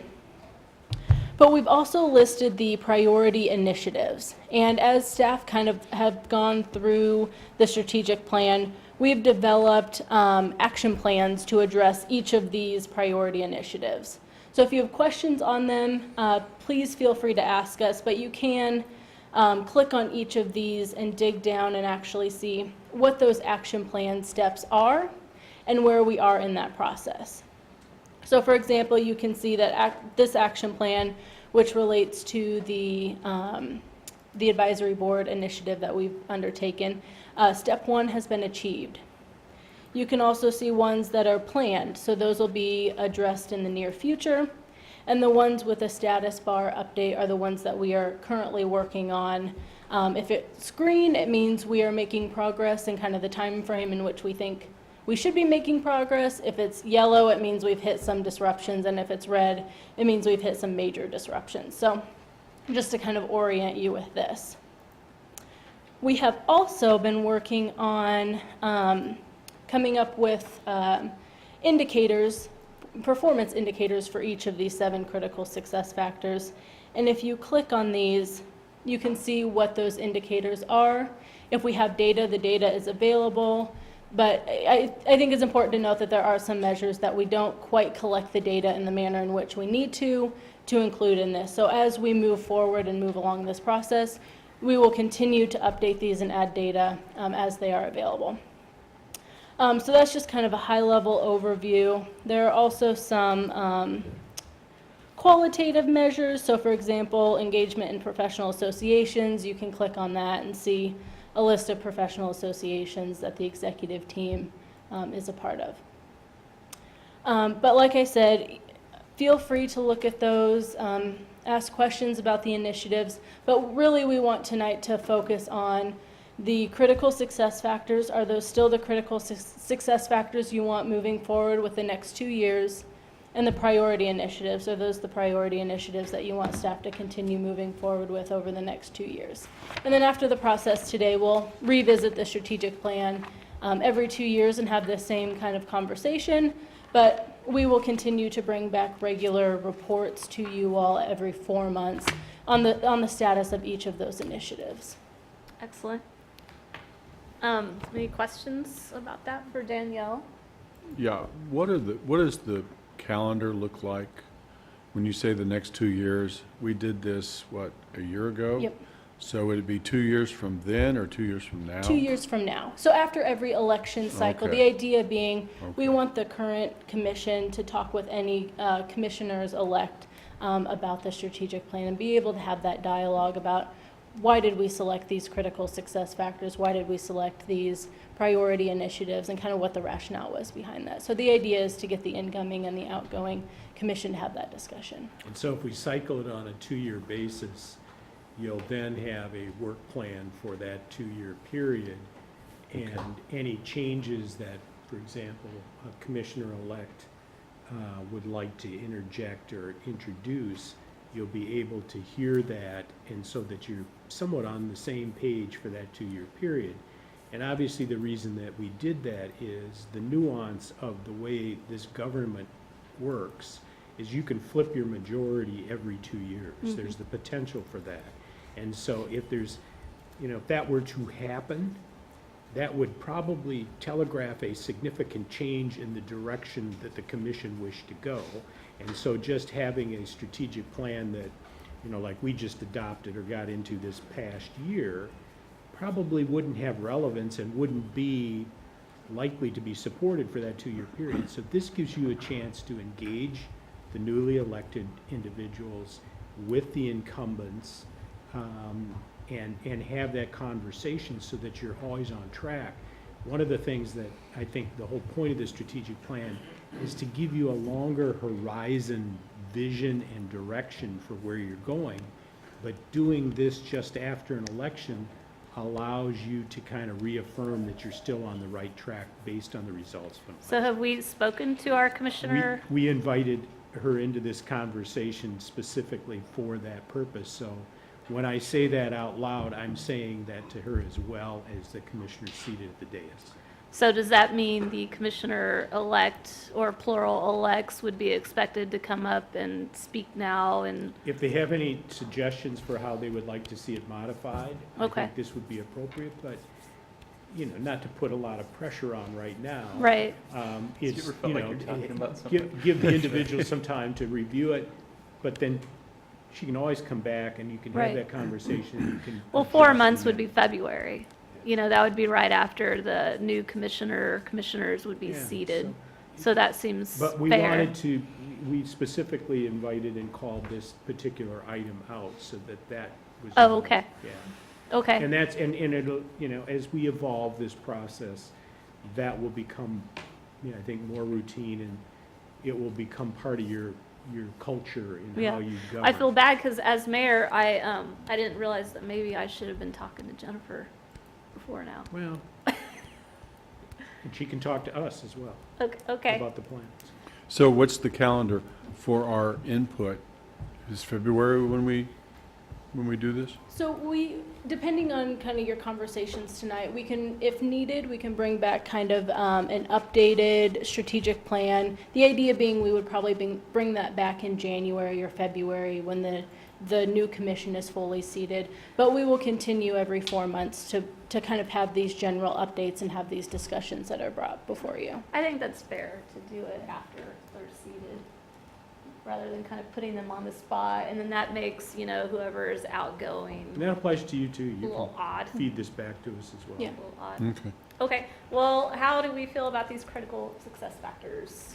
You don't Well, have them up there on the board anymore. Well, Mayor, as the outgoing commissioner of this group, I'd have to say, after going through the process that we went through last winter time, Jennifer, for your benefit, I think a lot of work went in, with the consultant that was hired in helping lead us, through a plan where we came up with the success factors. And I think it's still early enough in this process that each one of these are still relevant, and there is so much work that will come out of the factors that's presented.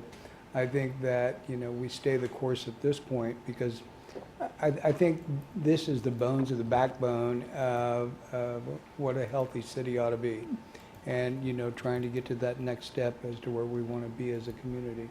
And I think all the work that went in, not only by this commission, but the members of the public that were there, along with our staff, and I mean, it was like the entire staff, being able to have great numbers of people with a great amount of input on any number of items. And just the opportunity to be able to have the interaction and see how the various departments worked and able to carry out so many different functions, it was very good. Any other thoughts about our current critical success factors? I appreciate the work that's being done and don't really want to change the focus on things. I think we still have work to do and just continue on and get these things done. Yeah, I'm the same way. I believe that we're on a good path. This helps keep us really laser focused on what our mission is to meet our goals. And we just need, every time we have discussions, we need to make sure we bring this back and make sure it follows and meets the criteria that we've set out in our critical success factors. Commissioner Herbert? All right, excellent. I guess one thing is, there may be some new things, some new opportunities that come up. And I want to make sure that we're not saying, oh, we can't do that because we didn't say it was there a year ago. I mean, it's important when these opportunities come up to be able to put them within the framework of the critical success factors that we've got. And I think we can do that. But, I don't want to, close the door on anything new just because. Remember, we had that conversation during the whole strategic plan process, and we made it clear that you still have to take advantage of the opportunities that present themselves, and problems don't go away just because the strategic plan says that isn't your focus. You're still going to have problems we get to deal with. I think I heard a couple tonight. Commissioner-elect, is that her title? Is that her official? Commissioner-elect Ananda? Is that how you pronounce your last name? You got it. Okay. I do want to ask you, I know we're kind of putting you on the spot a little bit. Do you prefer to have comments about our current strategic plan after you presumably will be seated in January, or is there anything that you would like to discuss now? Well, I think I said during the campaign, it's better to walk into the room as though you're the least intelligent person in the room, and learn as much as you can before you make suggestions about change. That said, I obviously feel perfectly comfortable sharing my opinion on issues and ideas in a respectful way, acknowledging the institutional knowledge that comes from the Sitting Commission. That said, my campaign platform consisted of environmental sustainability, human sustainability, and future sustainability. I think that human and future sustainability are clearly addressed in this. I think environmental sustainability is peripherally addressed in this through innovative infrastructure and asset management, and that is the extent to which that is mentioned. So, I look forward to conversations about how we can integrate that more thoroughly into the strategic plan, but at this point, I would never come crashing into the shop to say, I think this is the right way to do things when I have zero experience sitting on the commission, and certainly in my experience in the last 4 or 5 months of attending city commission meetings, I've seen a very clear commitment to those principles, and so I'm thankful to that, and I look forward to continuing that. I know strategic planning makes me very excited. I actually read some of the minutes from those meetings that you had, and so I appreciate the process. I'm a knitter. Sometimes you have to trust the pattern to to get to what you're making. Great. We also have right outside that window there, and I think I might have here, that kind of goes along with our strategic plan, is the STAR, what is it called? The STAR Alliance? Star rating. STAR rating. Have you looked at that yet? Here I you have go. not looked at that You since can then. walk off with this. This is also something, you might put it on the Elmo so people can see what I'm handing you. But that's also something that kind of guides our community development as well, which is important. And even though certain items may not be listed in the strategic plan, those general items are obviously important for any community. So just want to make sure you are aware of those as well. So You might have to before, zoom in on it. before Eileen moves on to the state legislature, she's going to return one more time and do some updates. So Okay. that will kind of get to some of those issues. Yeah. And it would be good for us to talk about that. Maybe STAR just the rating. box. I don't know if people can read that at home. But very important for any community to be successful is to, and of course, we have right outside this room that I was trying to point to, which I think is still our thermometer kind of rating and how we're doing. We're very proud of it. That's why we have it right outside of the door. It's not just decoration. Excellent. Do you have any other questions or anything? Anything else, I guess? I'm absolutely certain I will, but not Okay. this time. In January. We'll look forward to it in January. I have a quick question actually for Tony and you know, meeting with Jennifer and having conversations with her. Before she's seated, do we still apply to COMA with her? In terms of, before she is seated, are two commissioners allowed to go out and meet with her? I would advise against it. Okay. I think that's the safer approach. She'll be on the commission very soon, and you'll have an opportunity to meet with her then. Yeah, it should be one on, and I think, and chime in, but it goes to the issue of creating policy offline. Right. And, you know, you drift into that conversation when you know that she is the heir apparent to the seat, that has a different connotation. Okay. Can I clarify, was that two commissioners at one time or one-on-one with other commissioners? But you have to then be careful about the. Can't have a serial conversation. Yeah, you want to be careful about not having a series of conversations then that add up to a majority of the commission. I see. Do you plan on having a presentation for the entire commission? Like, do you do that every time there's a? We're gonna do an orientation. Yes. Yeah, so It's you'll coming get in that then January, I too. think. You could just take us through the 4 elements very briefly right now Okay. on sequential meetings. A serial communications has 4 elements. It involves a majority of the membership of the commission. For this body, that's 3 commissioners. There's a shared common topic of discussion concerning the business or affairs of the commission. It involves a mutual or reciprocal exchange of information, and it's intended by any one or all of the recipients to reach an agreement on a matter that would be required to take binding action in a public meeting. So all 4 of those have to be Present. present, all 4 of them? Mhm. It's good for us to be reminded as well. You know, the overarching purpose of it is so that decisions are made in public and not behind the scenes. Right. I mean, that's really what it's about. Yes, transparency. Okay, anything else? Nope. Okay, Danielle, is there anything else to your presentation? Were you gonna go over the priority initiatives at all, or was that just something we review on our own time? In the memo, we do list an update to each of those priority initiatives. We can walk through them tonight if you want, or you can ask staff questions as they arise, Yeah. but it is all in the memo, and we just want to make sure that these priority initiatives are still the priority initiatives that you want to Yeah. move forward with. Does the commission wish to keep these? Yes. Yes. Yes. Okay. We would like to keep them. Wonderful. Then I'm done for the evening. Thank Thank you. you, Great. Danielle. Thank you, Danielle, just so you Thank know, you. I thought you did a wonderful job today, and I thought you represented the city really well, so. Thank you.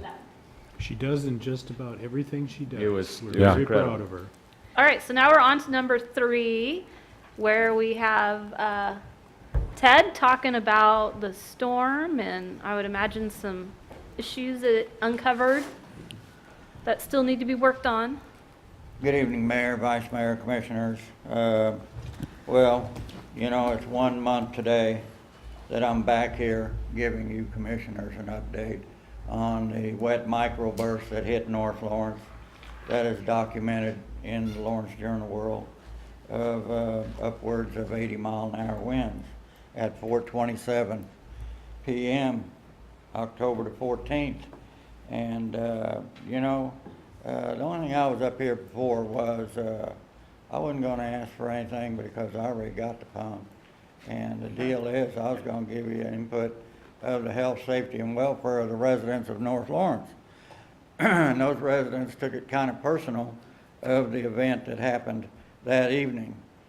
But that's history, and we learned from that one, and we'll move on.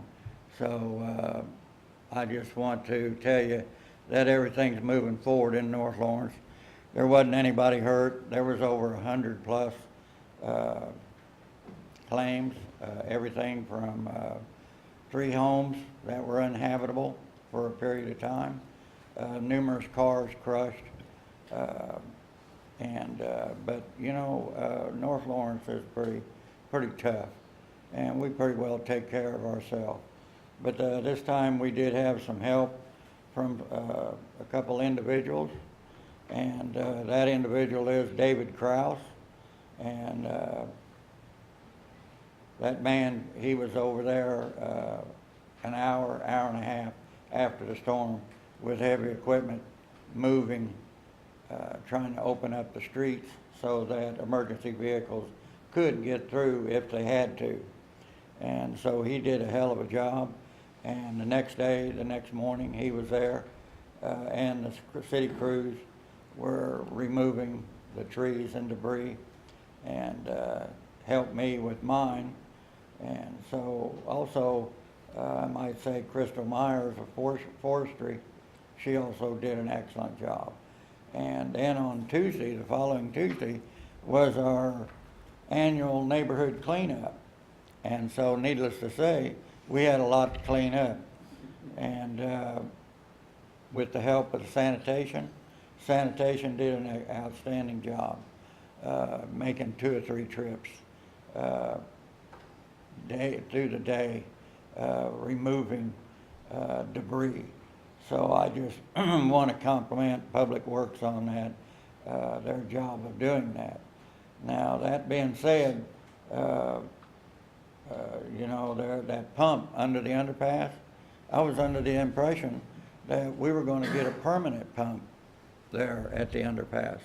And now I've been informed that no, it's going to be a temporary pump, and they're going to wait for the underpass to get partially flooded and some type of device letting them know that it's flooding, and then they're going to run over there and hook up a temporary pump. So, you know, we relied on that second line coming into North Lawrence. We got 2 lines. West Star individual said that we had so many power lines down on the ground that there would be some fatalities. And so they shut off both lines coming into North Lawrence, and that pump was hooked up to the secondary line. So it created an unsafe environment. Traffic was backed all the way down damn near to the turnpike. And then people were sitting on the railroad tracks at 3rd and Locust, between 3rd and Locust and 3rd and Maple. I know I was out there right after the storm surveying this, and they were sitting there. And fortunately, there was some debris on the tracks down by ICL. So then it took however long to get a portable pump over there to pump the underpass dry. Now that's the same situation we had before the preamps were put on the stoplights. And now we're right back to square one. And so what we want to know is, are we going to get a permanent pump on the underpass, or are we going to have to rely on a temporary portable pump being rushed over there if the bridge is open to pump the underpass? So that's my request tonight. And I also might say, since I got your attention, that the preamps are not working. So on the stoplights, and as you know, preamps are supposed to turn green when the fire engines and ambulance hit them. Well, now I hear the reason they're not working because they're going to GPS. Now, I know that they haven't been working for over a month. So how long does it take to get this GPS set up so that North Lawrence is protected again? So thank you for your time. Thank you, Ted. Yeah, you got it. The traffic signals for the railroad. So I did want to ask about that. Matt stayed here the whole time, so I'm going to let him talk about the pumps, and I can talk about the traffic signals at the road. I'm glad I got your attention, Chuck. You always have my attention. Yeah, I know. Thank you for the kind words. Thank you. I don't know if Ted mentioned, David Kraus is our stormwater crew supervisor, so he does an excellent okay. job for us. That wasn't a citizen, that was a city employee. No, that was, yeah, he runs our stormwater division. So on the railroad crossings, my understanding is, I think at the last meeting I reported that I did not know whether the cross arms for the Yeah. railroad crossings, they do have battery backup.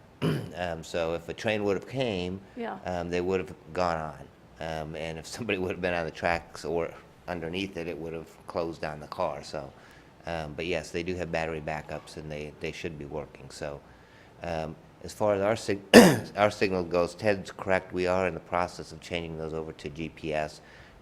We're doing that throughout the city. I don't know that they've been out for that long. Typically, it's probably a one-day turnaround to change out that. For a while, both systems will be working. No, actually, we went the whole thing. So we went ahead and did the whole thing. So all of our trucks and all of our signals will be on the GPS. But they are working on that now. It's supposed to be done by the end of the year. So the cars that were on the railroad tracks, that was just from being backed up, From being backed up at the from signal. not being able to go on the underpass. Yeah, and the signals, they went to battery backup because they lost power, and then I guess they run about 2 hours with battery backup, and then they went dead, so. Yeah. So is there any way to prevent people From being stopping on the railroad tracks. Yeah, for something like that. If people can't get across it, and, it's kind of like if you're at a stop sign, if you can't, or a signalized intersection, if it's yellow and you can't get across it and you see that it's going red, you shouldn't be in the middle of that intersection. Yeah. You shouldn't be on the railroad tracks if you can't get to the other side. They're pretty wide there. I could see how someone might not be able to see that they can't cross it fully. I don't know. I guess that's the one thing that really, as someone, both of my grandparents live next to railroad tracks. I've lived next to railroad tracks. That's the one that really caught my attention, because that could have been extremely disastrous. Mhm. So if there's any way that we can do something about that, that would be really good. I'm not familiar with anything, but we can sure look. That would be good, even if we just look. Even if we just look. Talk about the pump. Matt Bond, stormwater engineer. I think Ted was talking about a generator is what he was talking about, not the pumps. We have 2 permanent pumps, 2 10-inch pumps on the underpass. We also have 2 feeds, 2 electrical feeds, so it's actually set up so if we lose one feed, we can go over and switch the breaker over and switch it to the other feed. Is that a manual switch you have to do for the Yeah. breaker? Yeah, we have to go over there and switch that, but like Ted was talking, Dave knew about what we were having problems anyway because he was headed up there, so he went over there to switch the breaker. And in his 26 plus years, that's the first time we've ever lost feeds from both on the underpass. As a result of this, we're going to put in a electrical connection so we can go over there and we can hook up a portable generator so we can operate those pumps that are under the underpass. during this particular storm event, we brought over a portable pump and pumped out the underpass, and I think about the time we got it pumped out, the power kicked back on, so. It's hard not to remember that, or I should say, it's hard not to expect that somehow, since we have the hydroelectric dam right there, right by that underpass, if there isn't some kind of emergency connection that we could take advantage of somehow in cases like this for. Well, on the hydroelectric, that's a private entity on Right. that particular piece, Sure. so. Maybe there's some kind of arrangement we could make for emergency functions, at least for that kind of thing. Is that even feasible, Mr. City Manager, or is that just a crazy idea? Is that electricity that's being generated still being purchased by the Board of Public Utilities? They wheel that out, so. Yeah, I think we would have to go through them, Mayor. Right. I'm sure you could do anything with plenty of money. Sure. I'm just thinking in terms of We emergency just spent a small fortune over at access. that location. Yeah. Or can I ask you a question? Mm-hmm. Matt, wasn't there a generator on the north side over there that ran that pump as a backup at one time? Not that I'm aware. I talked to David about it. There hasn't been one since I've been stormwater engineer for 11 and a half years, and I talked to Kraus, who's been our superintendent, and been with the city for over 26 years, and he doesn't remember one. There is a generator over there. There's a diesel generator on the east side of the road that cuts around on the north side of the tracks. That's actually the UP's generator. That generator is used to run all their telecommunications if they should happen to lose that. So that big precast concrete building that's got barbed wire around it all, Yeah. that's not ours. So, Is there any way we can take advantage of solar power for? solar power on those particular pumps probably wouldn't, I mean, you're gonna end up going into a battery and it'd be better just to take a generator over there. Is it possible for it to be an automatic switch instead of a manual switch for the breakers? We'd probably set that up, but still the feature that we have, somebody's going around and checking all the stormwater. We've got 4 pump stations, so we go around and check those during rain events anyway, so. If we've got a flood event on the Kansas River, then I've got 24/7 coverage on the levee anyway, so we got personnel going up and down the levee checking levee gates, so. Okay. That makes me feel better. I just don't want people stuck on the railroad tracks again. Yeah, and I don't know how I mean, like Chuck said, it's exactly akin to entering an intersection. You don't enter it until you can Right. get all the way across it. Well, the easy answer is to always have the underpass open. That would be a good one, yeah. Any other questions? Any other questions? Thanks, Matt. I got one thing to Sure. resolve that problem besides having a dry underpass, is the stoplight at Second and Locust. It was, you got the underpass blocked, so there's no traffic coming or going. And nobody flipped that deal around so that the traffic could just keep going on the left-hand turn across the bridge. And so when the lights changed, people would stop. And then the traffic would back up on the tracks. So, there was not too much coordination on this. I don't know whether it was because it hadn't happened for a long time. But now with the GPS saying that you're not going to get it installed for a while, we're right back to the same scenario on peak traffic hours about emergency vehicles coming across the bridge. That was the original why the preamp was installed on that. So now we don't have it. So, and I was sitting there at the stoplight, and I know when it's not working, man. I do police the stoplights. They're not working all the way up 6th Street. And a lot of times we get emergency vehicles from 6th Street Fire Station. So we're right back to the same old deal. During congested business hours, in the morning and the evening, it's difficult for emergency vehicles to get north to us. And I'm not so much worried about it because I live on the south side of the tracks.